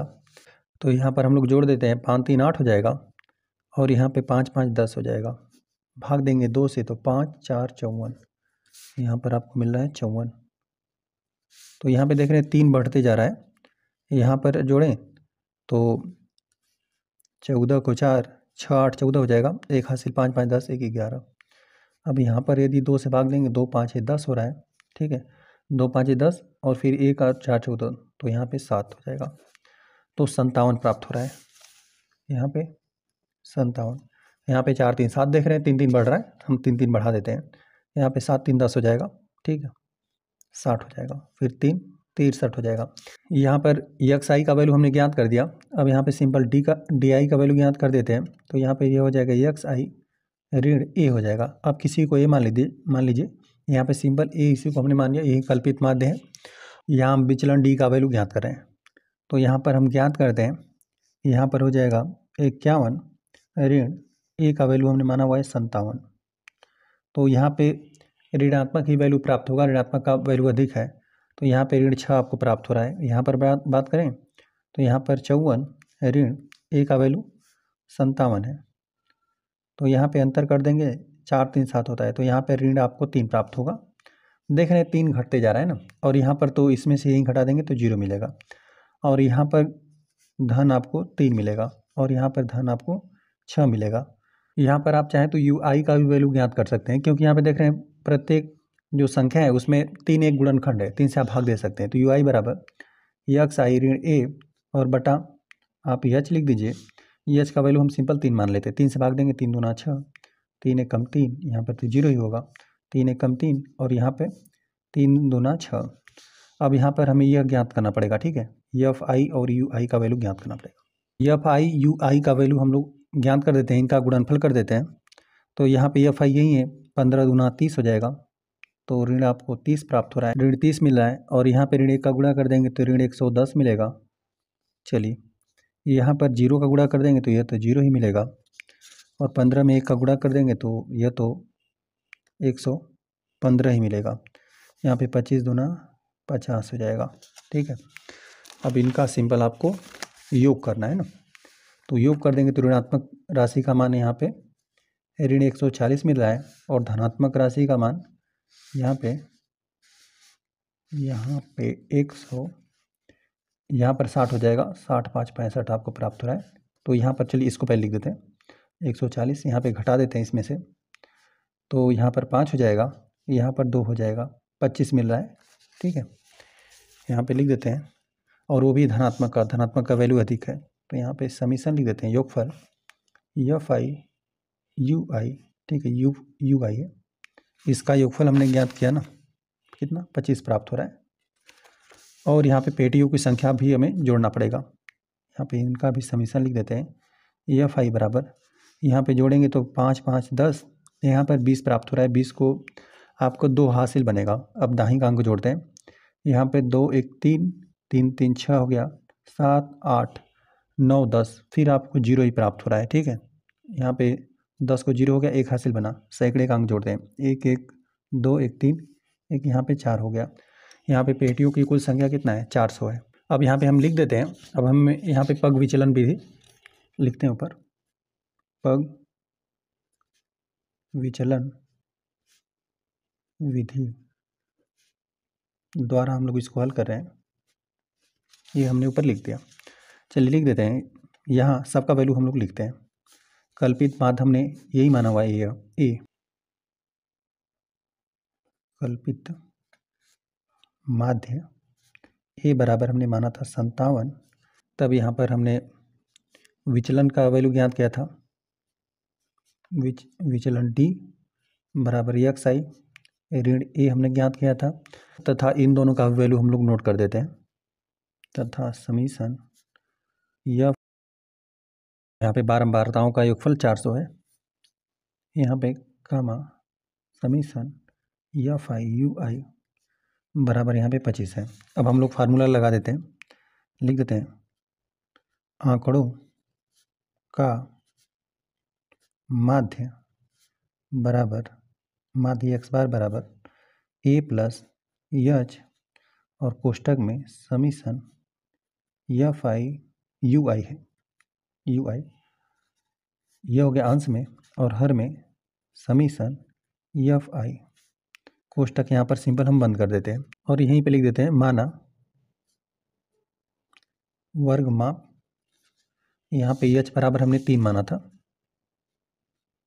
ठीक है, सबका वैल्यू प्रतिस्थापित कर देते हैं। एक्स बार बराबर ए का वैल्यू हमने लिखा है 57, 50 7 57 हो गया, प्लस एच का वैल्यू 3 है। अब गुणते हैं, समीशन एफ आई यू आई 25 है, और समीशन इसका 400 है। ठीक है, 400 हमने लिख दिया।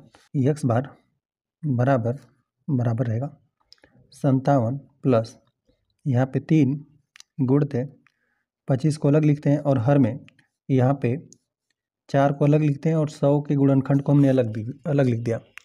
ये इसलिए करें कि जो भी हम लोग भाग देंगे, भागफल जो भी आएगा उसमें हम दशमलव बिंदु को बाएं साइड खिसका देंगे 100 से भाग देकर। ठीक है, बराबर ये 57 है, प्लस 25 थे 75 होता है, 75, और हर में 4 गुणते 100। यदि हम लोग 75 में 4 से भाग देना, 75 है, इसमें आप 4 से भाग देंगे तो 4 दूना 8 अधिक हो जाएगा, एक ही बार भाग जाएगा, 4 एकम 4, तो यहाँ पे 3 बचेगा।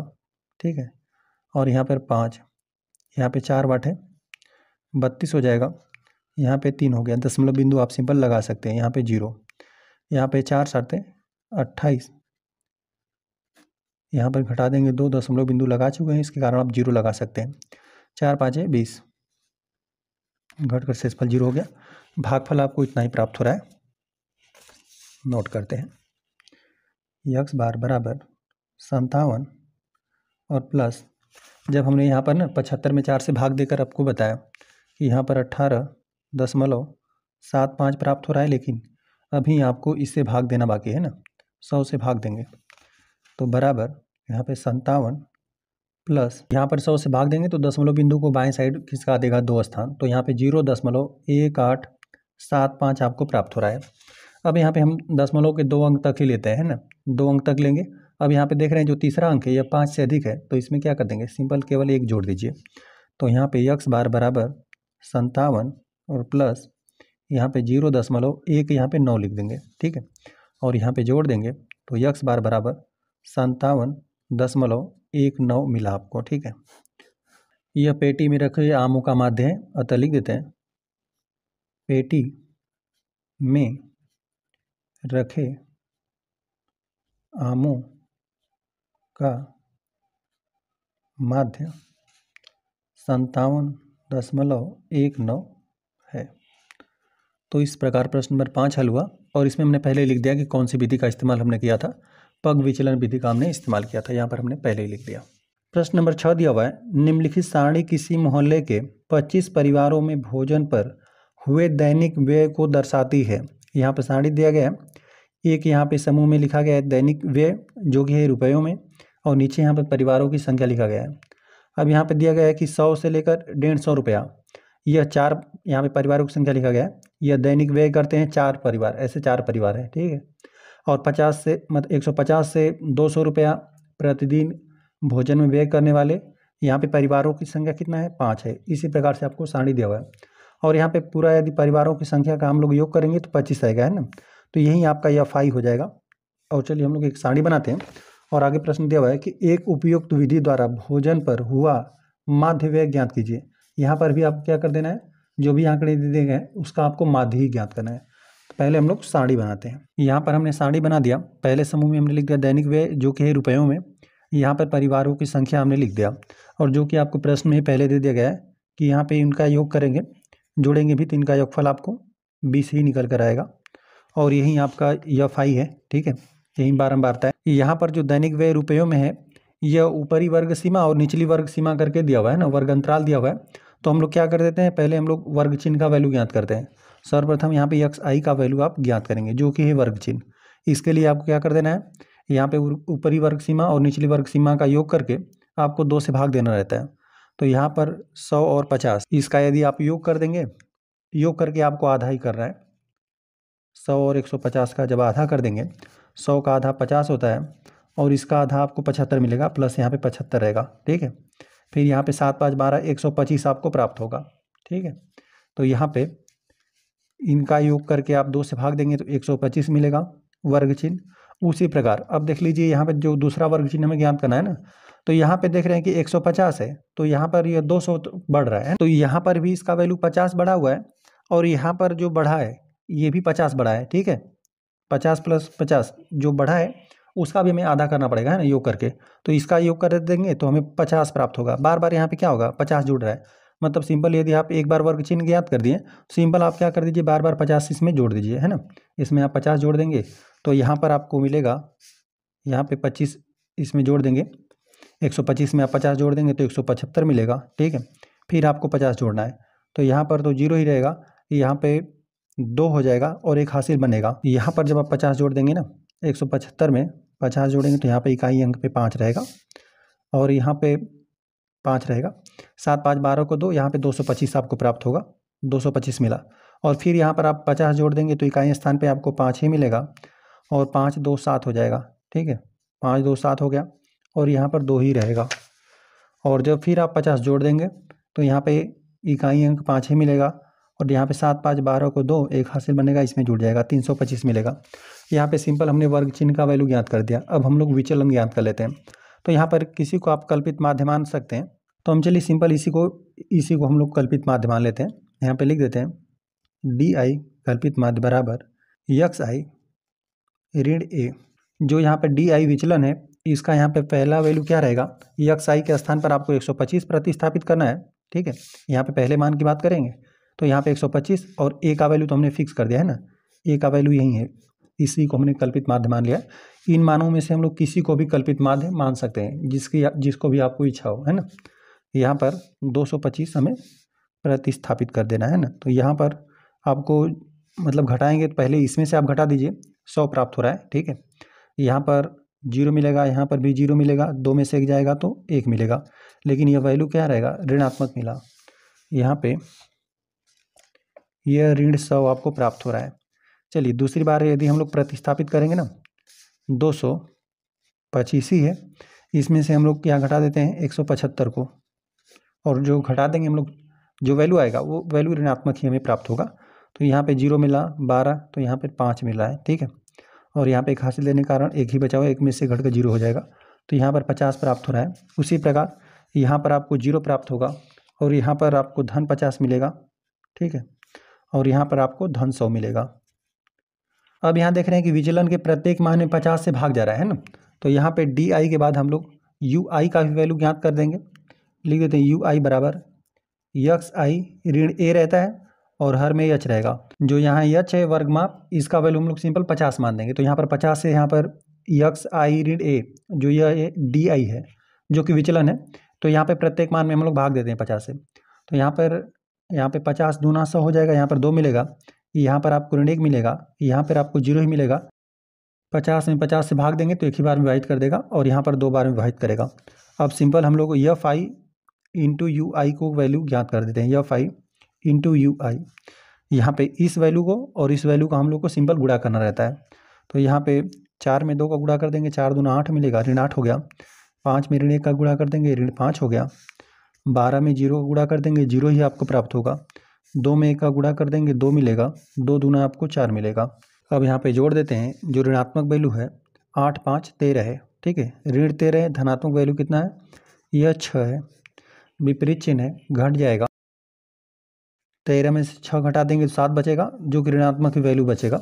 तो यहाँ पे लिख देते हैं समीशन बड़ा सिग्मा, इनका योगफल हमने किया ना, यहाँ पे F I into you I, इसका वैल्यू हमें कितना प्राप्त हुआ, ऋण 7 प्राप्त हो रहा है। अब सभी वैल्यू को हम लोग लिख देते हैं ना, जो दिया है या फिर जो मान है लिख देते हैं। एक तो हमें दिया है, प्रश्न में दिया था किसी मोहल्ले के 25 परिवारों, तो यहाँ पर 25 है, इनका योगफल भी करेंगे तो आपको 25 ही निकल कर आएगा। यहाँ पे लिख देते हैं, दिया था समीशन एफ आई बराबर ये 25 दिया हुआ है, और यहाँ पर कल्पित माध्य लिख देते हैं।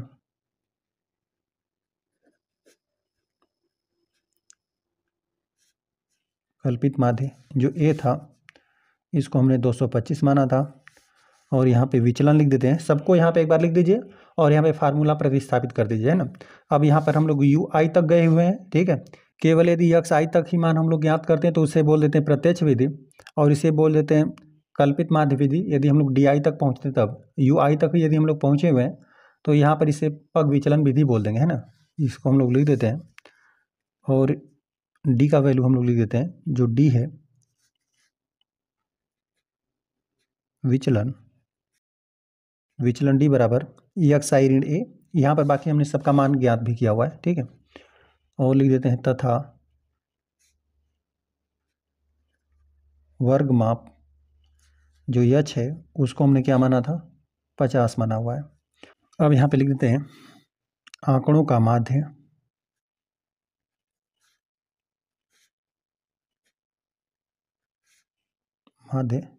यक्स बार बराबर यहाँ पे ए प्लस यच, और कोष्टक में रहेगा समीशन, योगफल कह सकते हैं एफ आई यू आई, और हर में रहेगा यह वैल्यू समीशन एफ आई, ठीक है। कोष्टक बंद, वैल्यू प्रतिस्थापित कर देते हैं और समांतर माध्य ज्ञात कर देते हैं, ठीक है। ए का वैल्यू क्या था, कल्पित माध्य है, यहाँ पर हमने लिखा हुआ है। ए का वैल्यू है 225 प्लस एच जो था यहाँ पे वर्ग माप, इसको हमने 50 माना था, और गुणते यहाँ पे समीशन एफ आई यू आई जो यहाँ पे कैपिटल सिग्मा है, इसका वैल्यू ऋण 7 प्राप्त हुआ था, और यहाँ पे इसका वैल्यू समीशन एफ आई का यह वैल्यू है 25। तो यहाँ पे लिख देते हैं एक्स आई बराबर यहाँ पे 225 प्लस 25 से कम 25, 25 दूना 50, तो यहाँ पे 2 गुणते ऋण 7 बचा। एक्स आई बराबर 225 है प्लस 7 दूना 14, और वो भी धनात्मक ऋणात्मक ही हमें संख्या प्राप्त होगा, ऋण 14 हमें प्राप्त होगा, ठीक है। ध्यान रखेंगे कि ये ऋण 14 है। यक्स बार बराबर यही माध्य ज्ञात हो रहा है, तो यहाँ पे 5 में से 4 घटा देंगे तो 1 बचेगा, और फिर 2 में से 1 घटा देंगे तभी भी आपको 1 मिलेगा, और यहाँ पर 2 मिला। जो आंकड़ों का आपको माध्य प्राप्त हो रहा है ना, 211 प्राप्त हो रहा है। और यहाँ पर ऊपर हम लिख भी देते हैं किस विधि का हमने इस्तेमाल किया, लिख देते हैं पग विचलन विधि द्वारा हल, ठीक है। पग विचलन विधि द्वारा हमने हल किया और यही फार्मूला हो जाएगा इसके लिए। अतः यहाँ पर हम लोग लिख देते हैं जो हमें प्रश्न में दिया था, पूछा था लिख देते हैं अतः जो यहाँ पे दैनिक व्यय था ना उसका हमने माध्य यहाँ पर ज्ञात किया हुआ है। लिख देते हैं अतः भोजन पर हुआ माध्य व्यय रुपए का चिन्ह 211 रुपया है।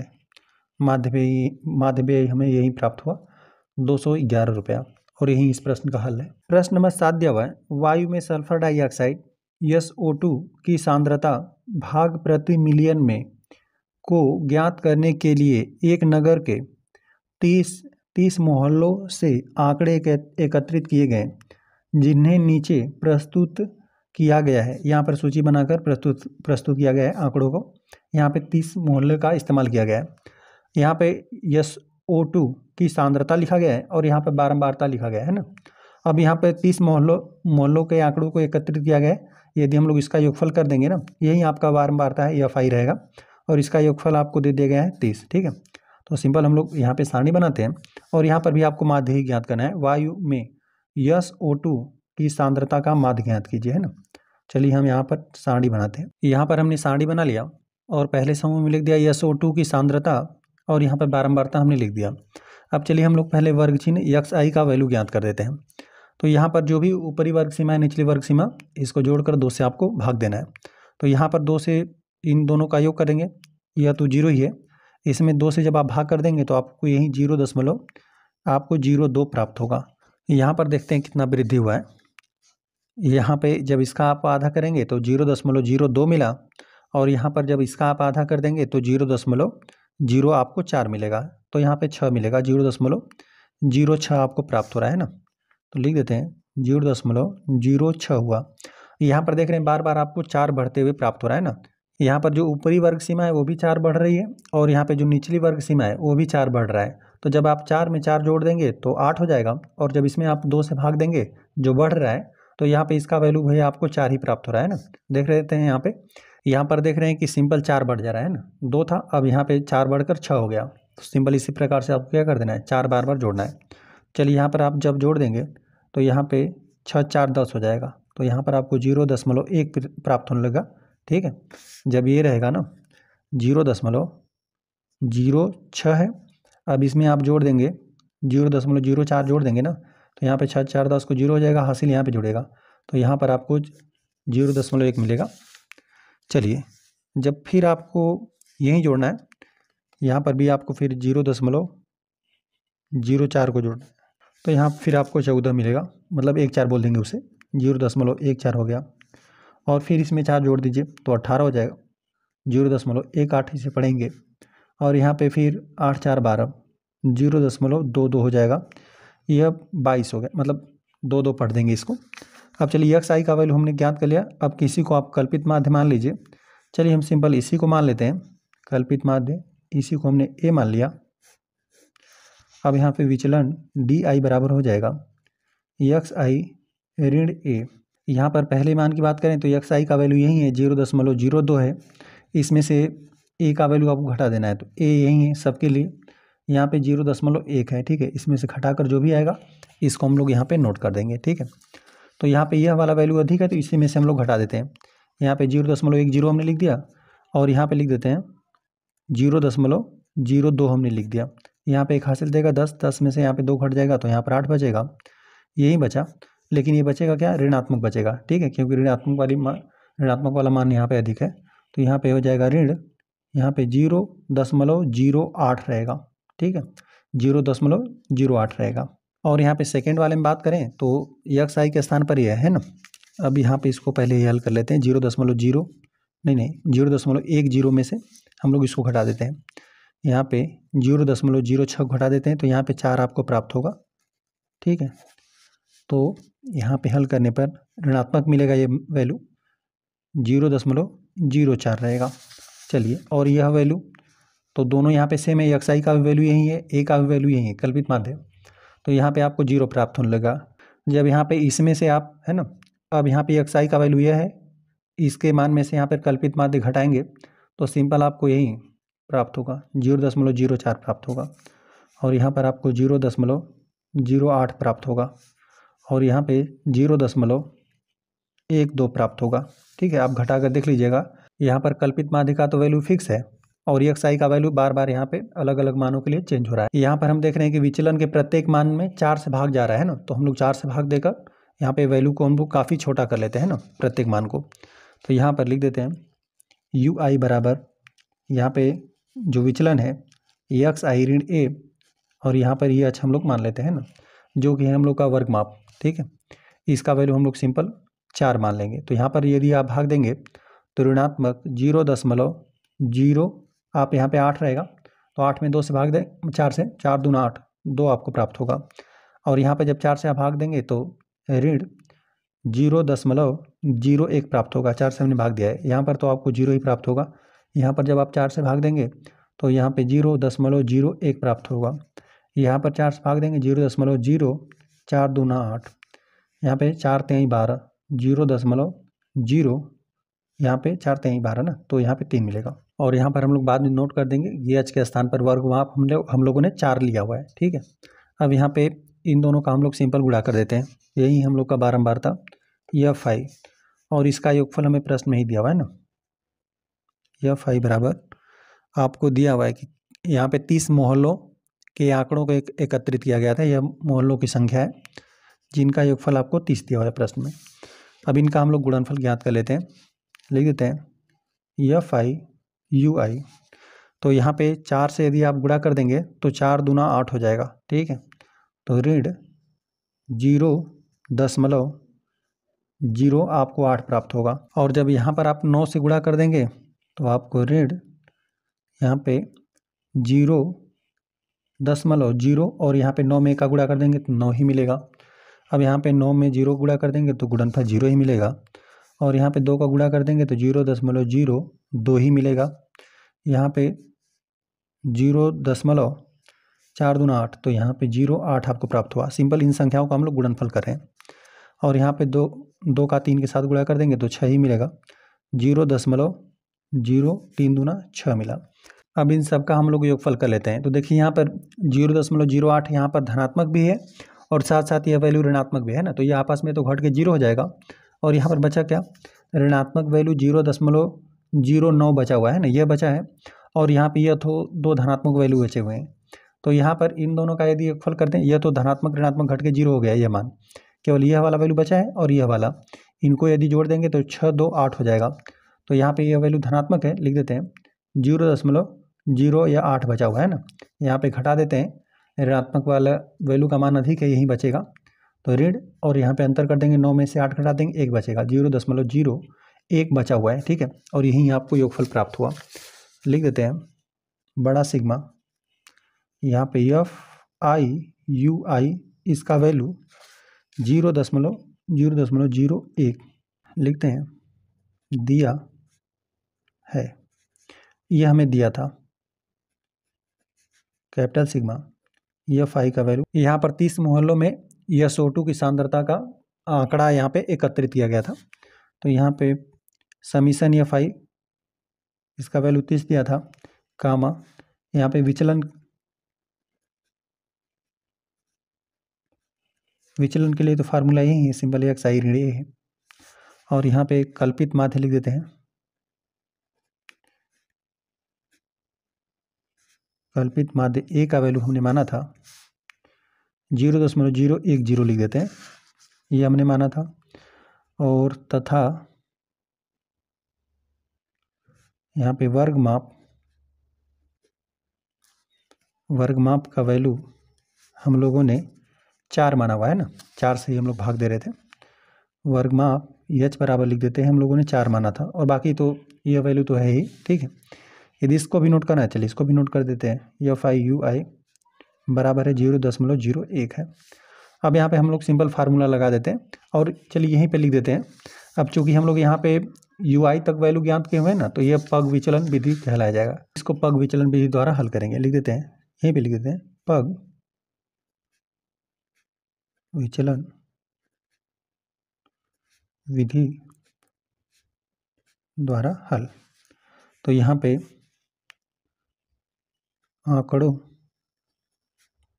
का माध्य x बार बराबर A प्लस एच और यहाँ पे कोष्टक में यहाँ पे सिग्मा रहेगा एफ आई यू आई और हर में सिग्मा एफ आई कोष्टक बंद एक्स बार बराबर ए का वैल्यू यहाँ पर क्या है, कल्पित माध्य यही है 0.1 है, चलिए 0 भी लिख देते हैं, प्लस एच का वैल्यू कितना है 4 है, ये हमने 4 प्रतिस्थापित कर दिया, इसका वैल्यू यह हमें प्राप्त हुआ था summation F I U I का वैल्यू यह है 0.01 है और हर में इसका वैल्यू कितना है 30 है, यहाँ पे लिख देते हैं 30। चलिए यहाँ पर हम लोग पहले इतना हल कर लेते हैं, 4 गुणते जो यहाँ पे 0.01 है और हर में क्या है 30 है, पहले इसको हम लोग हल कर लेते हैं और फिर जो भी मान आएगा उसको हम लोग सिंपल इसमें जोड़ देंगे। तो यहाँ पर हम लोग ना यहाँ पे 100 से गुणा कर देते हैं और 100 से यहाँ पर भाग भी कर देते हैं। ऐसा हम लोग क्यों करें, पहले हम लोग फिलहाल में इस दशमलव बिंदु को हटाना चाहते हैं ना, यहाँ पर जब 10 से गुणा कर देंगे तो दशमलव बिंदु यहाँ पर आ जाएगा, फिर 10 से गुणा कर देंगे दशमलव बिंदु यहाँ पर आ जाएगा, मतलब 1 आपको प्राप्त होगा ना, इतना का वैल्यू कितना 1। तो यहाँ पे 4 गुणते यह 1 हो गया जब हमने इसमें 100 से गुणा कर दिया है ना, लेकिन यहाँ पे 100 में मतलब 100 का गुणा अभी हर में है 30 गुणते यहाँ पे 100 अभी हर में है, इसको हम लोग और क्या लिख सकते हैं, चलिए अंश को 4 लिख देते हैं और यहाँ पे जो यहाँ पे 30 को हम लोग क्या लिख सकते हैं, 30 3 गुणते 10 लिख सकते हैं, तो 3 को हम बाहर कर देते हैं, यह 100 है 100 और यहाँ पे जो एक 10 का गुणनखंड है उसको इसके साथ ले लेते हैं, तो यहाँ पर यह 1000 हो गया। ठीक है, अब इतना को पहले हम लोग हल कर देते हैं ना, और यहाँ पर फिर हम लोग दशमलव बिंदु को यहाँ पे बाएं साइड हम लोग खिसका देंगे, कितना स्थान, जब 10 से भाग देंगे तो 1 अंक खिसकेगा और इस प्रकार से हमें 3 बार खिसकाना पड़ेगा। ठीक है, फिलहाल में हम लोग क्या करते हैं कि 4 में 3 से हम लोग भाग दे देते हैं, तो यहाँ पे 3 एक कम 3 भाग चला जाएगा, तो यहाँ पर घटा देंगे तो 1 मिलेगा। ठीक है, फिर आप दशमलव बिंदु आप लगा सकते हैं और फिर आप सिंपल 0 बढ़ा सकते हैं, फिर यहाँ पे 3 त्याई 9 हो जाएगा, घट कर 1 हो जाएगा, दशमलव बिंदु आपने चूँकि लगा दिया है, 0 आप बढ़ाते जाएँ, तो यहाँ पे फिर 3 त्याई 9, तो यहाँ पे देख रहे हैं बार बार 3 का दोहराव होगा, यहाँ पे 3 का बार बार इस प्रकार से दोहराव होते जाएगा। तो हम लोग क्या करते हैं कि दशमलव बिंदु के यहाँ पे बाद 2 अंकों तक ही केवल ले लेते हैं ना, यहाँ पर यदि यह 5 से बड़ा रहता है या 5 के बराबर रहता है तो हम लोग सिंपल इसमें 1 अंक जोड़ देते हैं ना, लेकिन यहाँ पे हम लोग नहीं जोड़ रहे हैं क्योंकि यहाँ पर ये 5 से छोटा है, तो चलिए हम लोग 2 अंक तक ही ले लेते हैं। 4/3 को हमने हल किया ना, 4/3 को हल किया तो 1.33 हमें प्राप्त हुआ, लेकिन अभी हमें क्या कर देना है, 1000 से भाग देना है। हमने बताया कि जब भी आप यदि मान लेते हैं 10 से भाग देंगे दशमलव बिंदु यहाँ पे लग जाएगा, लेकिन अभी हमें क्या करना है 10 के 3 गुणनखंडों से भाग देना है, तो देख लेते हैं दशमलव बिंदु कहाँ पर चला जाएगा। तो यहाँ पे चलिए कोई हम यहाँ पे 0 बढ़ा देते हैं और यहाँ पे लिख देते हैं 1 3 3 हमने लिख दिया। ठीक है, फिलहाल में यहाँ पे दशमलव बिंदु था, जब यहाँ पे 10 के 3 गुणनखंडों को भाग देंगे तो एक बार यदि आप भाग देंगे तो दशमलव बिंदु यहाँ पर आ जाएगा, है ना, 10 के 3 गुणनखंड है, एक गुणनखंड से हमने भाग दिया, अब दूसरे गुणनखंड से भाग देंगे दशमलव बिंदु यहाँ पर आ जाएगा, जब तीसरी बार भाग देंगे दशमलव बिंदु आपका यहाँ पर आ जाएगा। ठीक है, तो आपको प्राप्त क्या हो रहा है, यहाँ पे 0 दशमलव और फिर यहाँ पे 2 0 है, 2 0 फिर यहाँ पे 1 और फिर यहाँ पे 3 3 इतना बार जा रहा है ना। तो चलिए यहाँ पर दशमलव के चलिए हम 3 स्थान तक ले लेते हैं ना, यदि मान लेते हैं यहीं तक लेंगे तो ये तो समाप्त हो जाएगा। ठीक है, चलिए यहाँ पे 3 अंक तक हम लोग सिंपल ले लेते हैं। ठीक है, तो यहाँ पर इसको जब हमने पूरा हल किया तो हमें यही प्राप्त हो रहा है 0.001 हमें प्राप्त हो रहा है, और इसको हम सिंपल यहाँ पे नोट कर देते हैं। यहाँ पे लिख देते हैं x बार बराबर 0.10 और यहाँ पर आप ध्यान देंगे ना कि जब यहाँ पर हमने घटाया था ना तो यहाँ पर इसका वैल्यू यह ऋणात्मक हमें प्राप्त हुआ था, है ना, यहाँ पर हमने घटाया था तो इसका वैल्यू यह ऋणात्मक हमें प्राप्त हुआ, तो यहाँ पे लिख देते हैं यह वैल्यू है ऋणात्मक। चलिए यहाँ पे ऋण लिख देते हैं, धनात्मक ऋणात्मक गुणा होगा तो ये ऋण प्राप्त होगा, और इसको हमने अभी हल किया था, हल करने पर हमें क्या प्राप्त हुआ 0.001 हमें प्राप्त हुआ। अब यहाँ पे चूँकि विपरीत चिन्ह है, अब यहाँ पर हम लोग को घटाना पड़ेगा, चलिए हम लोग घटा देते हैं। यहाँ पर यह हो जाएगा 0. यहाँ पे 1, चलिए 0 0 इस प्रकार से एक आधा और चलिए 0 बढ़ा देते हैं, और यहाँ पे दशमलव बिंदु को ठीक सामने लिखेंगे और यहाँ पे 0 फिर यहाँ पे 0 और फिर यहाँ पे 1। ठीक है, और यहाँ पे चलिए 0. चलिए इस 0 को हम लोग हटा देते हैं, इतना तक ही हमें घटाना है। तो यहाँ पर हम लोग घटा देंगे ना, तो यहाँ पर इस प्रकार समझ लीजिए कि 100 है और यहाँ पर केवल 1 है, आपको 99 बचेगा, यहाँ पे 1 हासिल देगा 10 हो जाएगा, 10 में से 1 घटेगा तो 9 बचेगा, यहाँ पर 9 बचा हुआ है, 9 में से 0 घटा देंगे तो 9 ही बचेगा, यहाँ पर 1 मतलब 1 हासिल देने के बाद यहाँ पे 0 बचा हुआ है, तो यहाँ पर ये इसी प्रकार से रहेगा। ठीक है, 0 में से 0 घटाएंगे 0 बचेगा, दशमलव बिंदु फिर यहाँ पे 0। ठीक है, तो यहाँ पे 0.099 प्राप्त हो रहा है। यहाँ पे नोट कर देते हैं, जो यहाँ पे आंकड़ों का माध्य हमें ज्ञात हो रहा है ना, 0 यहाँ पे x बार बराबर 0.099 हमें प्राप्त हुआ। यह है SO2 की सांद्रता का माध्य। अतः लिख देते हैं SO, ये S है, SO2 की सांद्रता का माध्य, यह हमें ज्ञात हुआ 0.099 और इसका मात्रक आपको दिया था भाग प्रति मिलियन। लिख देते हैं। प्रश्न 8 है, किसी कक्षा अध्यापिका ने पूरे सत्र के लिए अपनी कक्षा के 40 विद्यार्थियों की अनुपस्थिति निम्नलिखित रूप में रिकॉर्ड की। एक विद्यार्थी जितने दिन अनुपस्थित रहा उनका माध्य ज्ञात कीजिए। अब यहाँ पर हमें माध्य बताना है, ठीक है। यहाँ पर भी जो आंकड़े हैं उनका माध्य बताना है। यहाँ पर लिखा गया है, जो सारणी बना है, यहाँ पर पहले समूह में लिखा गया है दिनों की संख्या और दूसरे समूह में लिखा गया है विद्यार्थियों की संख्या। यहाँ पे 0 से लेकर 6 दिन है ना, 0 और 6 के बीच में यहाँ पे विद्यार्थियों की संख्या, यहाँ पे 11 विद्यार्थी यहाँ पे अनुपस्थित थे, मतलब वह क्लास अटेम्प्ट नहीं किए थे ना, मतलब वो आए नहीं थे विद्यालय में। 6 से लेकर 10 दिनों तक न आने वाले विद्यार्थियों की संख्या कितना है, 10 है। इसी प्रकार से आपको आंकड़ा दिया गया है और यहाँ पे कुल विद्यार्थियों की संख्या यदि हम लोग जोड़ देंगे तो यहाँ पे यह बारंबारता ही है, यह फाई, यहाँ पे इसका योगफल आपको दे दिया गया है 40, ठीक है, बड़ा सिग्मा रहेगा। चलिए यहाँ पर हम लोग सारणी बनाते हैं। सारणी हमने बना लिया, पहले समूह में लिख दिया दिनों की संख्या, दूसरे समूह में हमने लिख दिया विद्यार्थियों की संख्या, जो कि यही बारंबारता हो जाएगा एफ आई, और इनका यहाँ पर योगफल हमें दे दिया गया है प्रश्न में। कुल 40 विद्यार्थियों का रिकॉर्ड नोट किया गया है और इसको यदि आप जोड़ेंगे तभी भी आपको 40 ही प्राप्त होगा। यहाँ पे जो भी आंकड़ा है वह वर्ग अंतराल करके दिया हुआ है, तो हम लोग क्या करते हैं, पहले हम लोग वर्ग चिन्ह का वैल्यू ज्ञात कर देते हैं। एक्स आई का जो ऊपरी वर्ग सीमा है, निचली वर्ग सीमा को हम लोग जोड़कर 2 से भाग दे देते हैं। तो यहाँ पे 0 और 6 को जोड़ देंगे तभी भी 6 मिलेगा। 6 में आप जब 2 से भाग दे देंगे तो 3 मिलेगा, और यहाँ पर 10 में 6 जोड़ देंगे तो 16 हो जाएगा, और इनका 16 में यदि आप 2 से भाग देंगे तो यहाँ पर आपको 8 प्राप्त हो जाएगा, ठीक है। और यहाँ पे 24 हो जाएगा योगफल, तो यहाँ पर 12 आपको प्राप्त होगा, और यहाँ पर जोड़ देंगे तो 34 हो जाएगा, तो 17 आपको प्राप्त होगा। और यहाँ पर आप एक को ही ज्ञात करके या 2 को ज्ञात करके फिर आगे आप ज्ञात मत कीजिएगा, क्यों? क्योंकि यहाँ पर देख रहे हैं ना कि 6 बढ़ा हुआ है, ठीक है, नहीं यहाँ पर 4 बढ़ा है, यहाँ पर भी 4 बढ़ा हुआ है, लेकिन यहाँ पे देख रहे हैं 4 से यहाँ पर 20 तक जाने में ना 6 बढ़ा है, फिर यहाँ पर देख रहे हैं कि 8 बढ़ गया है, यहाँ पर 10 बढ़ा हुआ है, और यहाँ पर फिर 2 ही बढ़ा है, ठीक है, तो यहाँ पर कम अधिक है। चलिए यहाँ पर जोड़ देंगे ना, तो 20 4 24 आपको प्राप्त होगा। आप जोड़ लेंगे तो जोड़ेंगे तो 48 मिलेगा, ठीक है, 48 मिलेगा, और 48 का जब आधा कर देंगे तो 24 आपको प्राप्त होगा। यहाँ पर हम लोग यदि 28 की बात करें तो यहाँ पे इसका तो आधा 14 हो जाएगा, और 38 का में 2 से आप भाग देंगे, 2 एक कम 2, और फिर 2 9 18, ठीक है। यहाँ पर आपको 19 प्राप्त हो रहा है, और इनका फिर आपको योग करना है, तो यहाँ पे योग कर देंगे तो 3 मिलेगा, ठीक है, 9 4 13 को 3 एक हासिल बनेगा, 33 बन रहा है, यहाँ पे 33 हो गया। और 38 का आधा भी हमने किया था 19 प्राप्त होगा, और यहाँ पर 20 आपको फिर जोड़ना है, ठीक है, 19 और प्लस यहाँ पे 20 जोड़ देना है, ठीक है, तो यहाँ पर आपको 39 प्राप्त हो जाएगा। अब यहाँ पे वर्ग चिन्ह का वैल्यू हमने ज्ञात कर लिया, अब हम लोग विचलन ज्ञात कर लेते हैं। विचलन डी आई बराबर यहाँ पे एक्स आई ऋण ए, यहाँ पर किसी को हम लोग कल्पित माध्य मान लेते हैं, मान लिया हमने इसी को 17 को ही मान लिया।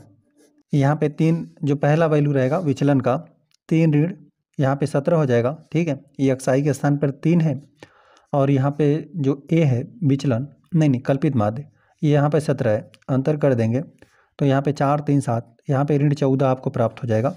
यहाँ पे इसके पहले के जो मान रहेंगे वो ऋणात्मक ही रहेंगे, यहाँ पे ऋण 14 आपको प्राप्त हुआ, और यहाँ पर बात करेंगे तो 8 रहेगा, विपरीत चिन्ह घटा देंगे तो आपको ऋण 9 प्राप्त हो रहा है, यहाँ पे ऋण 9 मिला, और यहाँ पर ऋण 5 प्राप्त हो रहा है, ठीक है, यहाँ पे 12 और 17 का अंतर कर देंगे 5 मिलेगा, और वो भी ऋणात्मक का। यहाँ पर तो वैल्यू 0 मिलेगा, ठीक है। अब यहाँ पर बात करेंगे तो 7 मिलेगा, ठीक है, वो भी धन। 33 में से जब आप 17 घटा देंगे तो आपको 16 मिलेगा, और यहाँ पे 39 में से जब आप 17 घटा देंगे तो आपको सिंपल 22 प्राप्त होगा। और यहाँ पर डी आई का वैल्यू हमने ज्ञात कर दिया। यहाँ पे जो विचलन के मान हैं इनमें कोई भी उभयनिष्ठ गुणनखंड नहीं है ना, यहाँ पे सब भिन्न भिन्न संख्याएं हैं, तो हम लोग किसी संख्या से भाग नहीं दे सकते। तो यहाँ पर अब आप क्या कर दीजिए, डायरेक्ट यहाँ पे एफ आई और यहाँ पे डी आई का वैल्यू आप लोग ज्ञात कर लीजिए, है ना। इन दोनों का हम लोग सिंपल गुणनफल कर देंगे।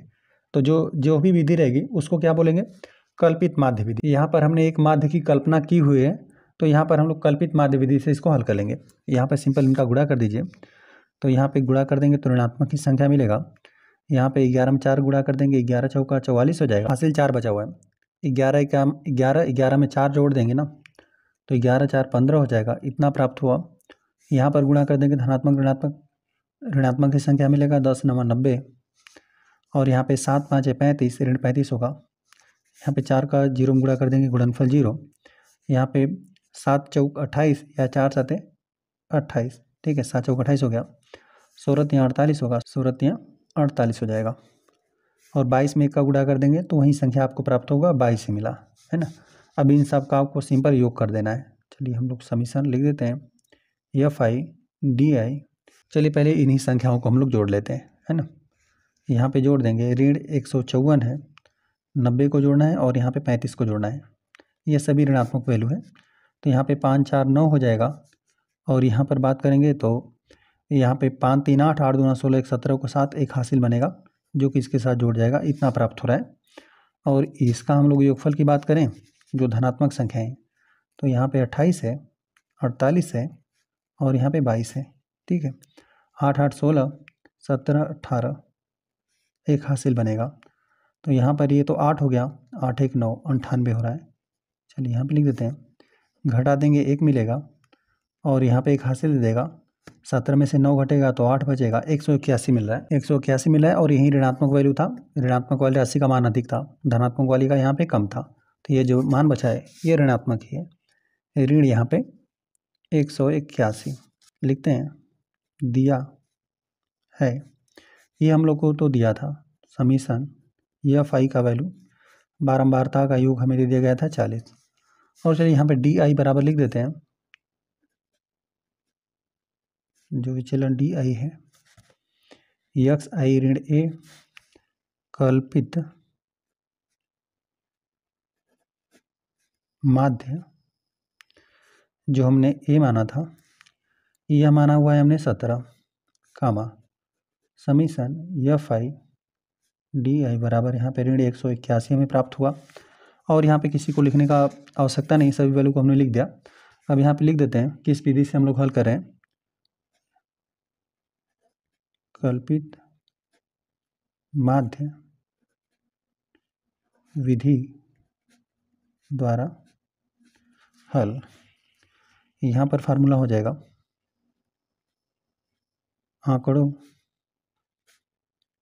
का माध्य एक्स बार बराबर ए प्लस यहाँ पे summation F I D I और हर में रहेगा समीशन एफ आई, ठीक है। और जब भी यहाँ पे यू आई तक आप पहुँचेंगे ना, तब आपको एक वर्ग माप मिला रहेगा, है ना।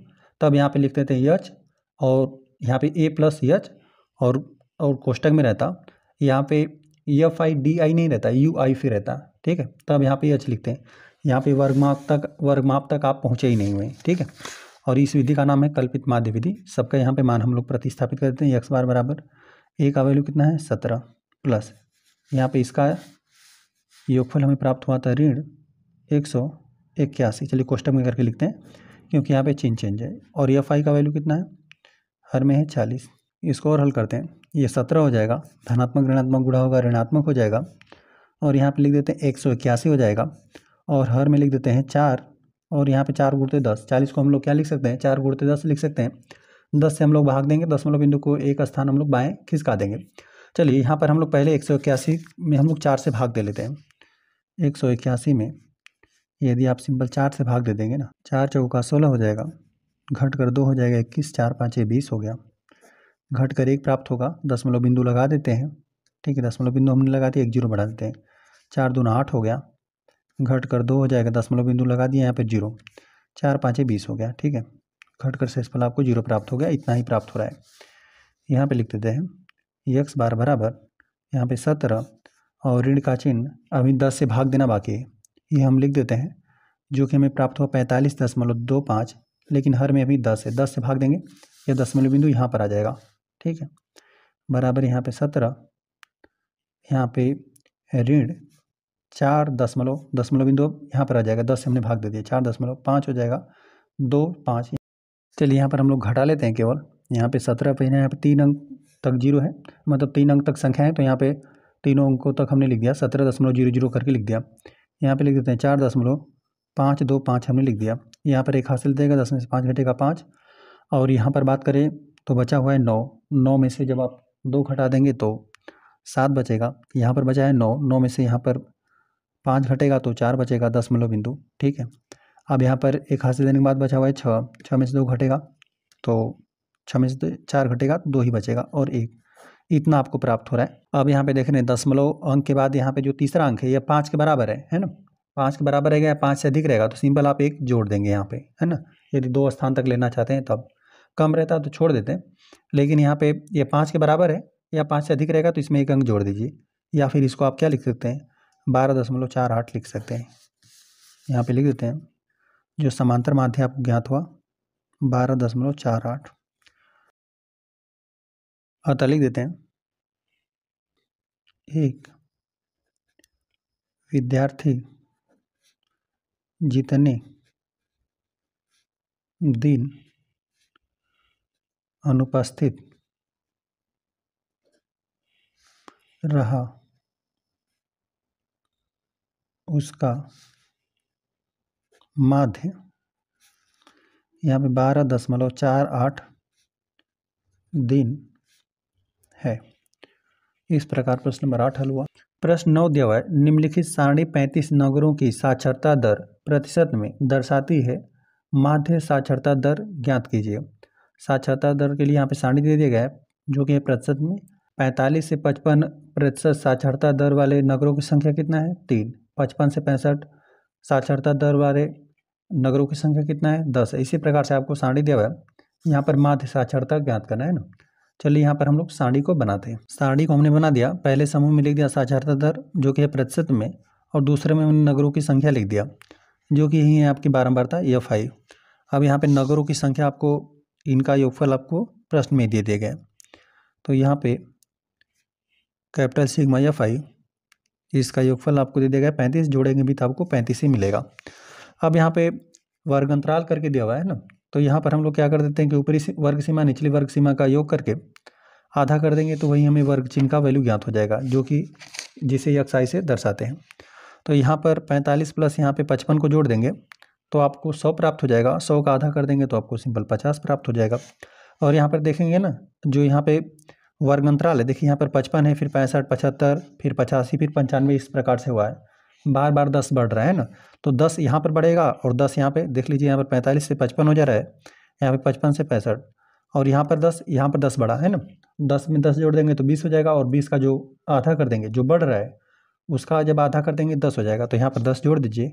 यहाँ पर यदि इनका योग कर आप आधा कर देंगे तो 60 मिलेगा, मतलब इनका योगफल आपको 120 मिलेगा। ठीक है, और यहाँ पर उसी प्रकार से 120 तो 140 मिलेगा, यहाँ पे आपको 70 मिलेगा, यहाँ पर 80 मिलेगा, और यहाँ पर आपको 90 प्राप्त होगा। चलिए इसी को हम लोग कल्पित माध्य मान लेते हैं, इसको हमने a के बराबर मान लिया, तो यहाँ पर हम लोग लिख देते हैं विचलन DI बराबर XI और ऋण a हो जाएगा। यहाँ पर 50 प्रतिस्थापित कर देंगे और यहाँ पर 70, तो यहाँ पर आपको ऋण 20 निकल कर आएगा, और यहाँ पर उसी प्रकार ऋण 10 निकल कर आएगा, यहाँ पर 0 और यहाँ पर 10 निकल कर आएगा, यहाँ पर 10 हो जाएगा और यहाँ पर 20 हो जाएगा। तो यहाँ पर हम लोग UI का भी वैल्यू ज्ञात कर लेते हैं, UI बराबर जो विचलन है इसका वैल्यू अंश में, और ऋण यहाँ पे H, जो H है यहाँ पे वर्गमाप हो जाएगा, क्योंकि यहाँ पर प्रत्येक आंकड़े में हम लोग देख रहे हैं कि 10 से भाग जा रहा है ना, जो यहाँ पे प्रत्येक मान इसमें 10 से भाग जा रहा है, 10 से भाग दे लेते हैं, तो यहाँ पर 10 से भाग देंगे तो 20 में तो 2 ही बार भाग चला जाएगा, यहाँ पे 10 दूना 20 हो जाएगा, और फिर यहाँ पे ऋण 1 प्राप्त होगा, यहाँ पे 0 मिलेगा, यहाँ पे 10 से भाग देंगे 1 मिलेगा, इसमें 10 से भाग देंगे तो आपको 2 प्राप्त होगा। अब यहाँ पे F I into you I का वैल्यू हम लोग ज्ञात कर लेते हैं। इन दोनों मानों का हम लोग गुणनफल ज्ञात कर लेते हैं। 3 दूना 6, ऋण 6 मिलेगा। यहाँ पे 10 है, 10 में ऋण 1 का गुणा कर देंगे ऋण 10। यहाँ पे 0 का 7 0 के 11 का 0 के साथ गुणा कर देंगे तभी भी गुणनफल आपको 0 ही मिलेगा। 8 में 1 का गुणा कर देंगे 8 ही मिलेगा। 3 दूना आपको 6 मिलेगा। ठीक है, अब यहाँ पर जो प्लस 6 है और यहाँ पे माइनस 6 ये घट कर 0 हो जाएगा। 0 तो 0 ही है। अब यहाँ पे जो ऋण 10 है और यहाँ पे धन 8 है, विपरीत चिन्ह घट जाएगा। ऋणात्मक वाली राशि का मान अधिक है, ऋण 2 बच रहा है, तो यहाँ पे लिख देते हैं योगफल एफ आई यू आई बराबर आपको ऋण 2 प्राप्त हो रहा है। ठीक है, अब सब कुछ है यहाँ पर हम लोग लिख देते हैं। यहाँ पे लिख दिया हमने, दिया है यहाँ पे 35 नगरों की साक्षरता दर की चर्चा किया गया था। जो बारंबारता था इनका योगफल आपको 35 दे दिया गया। ये हो गया 35। यहाँ पे विचलन जो डी है डी आई एक्स आई ऋण ए हो गया। चलिए, और यहाँ पे लिख देते हैं वर्ग माप जो एच था इसका वैल्यू हमने 10 माना हुआ है। ठीक है, यहाँ पे लिख देते हैं इसको हमने माना था, और तथा लिख देते हैं जो हमने हल करके ज्ञात किया ना, capital sigma F I U I का वैल्यू हमें ऋण 2 प्राप्त हुआ। ऋण 2 है, केवल ऋण 2 है। और यहाँ पे इसका वैल्यू भी हमने लिख दिया, विचलन भी लिख दिया, और इसका कल्पित माध्य भी लिख देते हैं।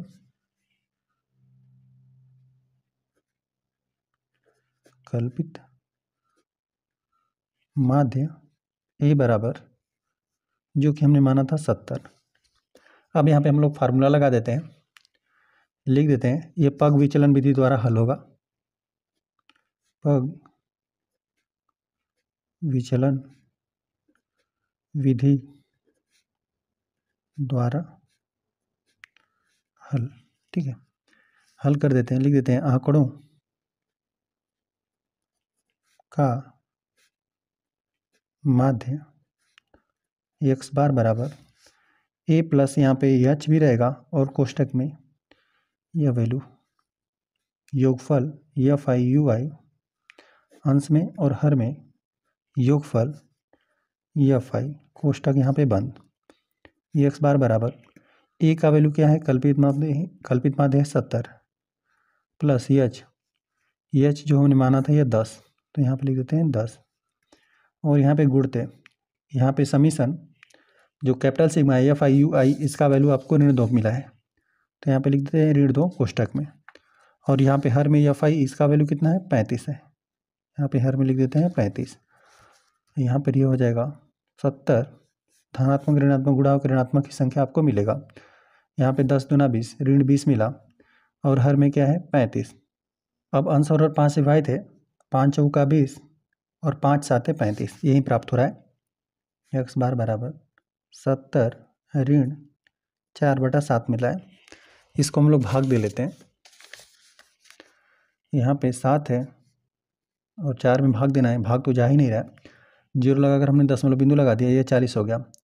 7 5 35, और यहाँ पर यह हो जाएगा 5 दशमलव बिंदु तो हमने लगा दिया, यहाँ पे 0 हम लोग अब बढ़ा सकते हैं, 7 7 49 हो जाएगा, और घटा देंगे तो 1 मिलेगा। दशमलव बिंदु तो हमने लगा ही दिया है। ठीक है, 0 बढ़ा सकते हैं, 7 1 कम 7, चलिए इतना ही रहने देते हैं, 2 अंक तक ही हम लोग ले लेते हैं ना, चूँकि इसका वैल्यू क्या है 5 से कम है, तो यहाँ पे इतना ही ले लेते हैं। बराबर यहाँ पे 70 दशमलव यहाँ पे 0 नहीं 70 के बाद ऋण है ना, ऋण 0.57।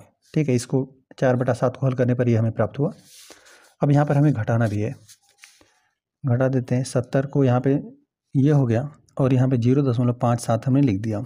एक है यहाँ पे हासिल देगा 10 हो जाएगा, 10 में से 7 घटेगा तो 3 बचेगा, और यहाँ पर 9 है, 9 में से 4 घटेगा तो 9 में से 5 घटेगा तो 4 बचेगा दशमलव बिंदु, और फिर यहाँ पर एक हासिल दिया था तो यहाँ पर 9 बचा हुआ है। ठीक है, और यहाँ पर बचा हुआ है 6, इतना प्राप्त हो रहा है यहाँ पे। और ये है क्या, साक्षरता दर का माध्य है ना, तो ये भी प्रतिशत में यहाँ पे 69.43 यही आपको समांतर माध्य प्राप्त हुआ। नीचे लिखते हैं, अतः माध्य साक्षरता दर 69.49% है। तो इस प्रकार प्रश्न नंबर 9 भी हल हुआ। इस प्रकार प्रश्नावली के सभी प्रश्न हल हुए। वीडियो पसंद आए तो वीडियो को एक लाइक कर दीजिए। यदि चैनल पर नए हैं तो कृपया चैनल को सब्सक्राइब कर दीजिए।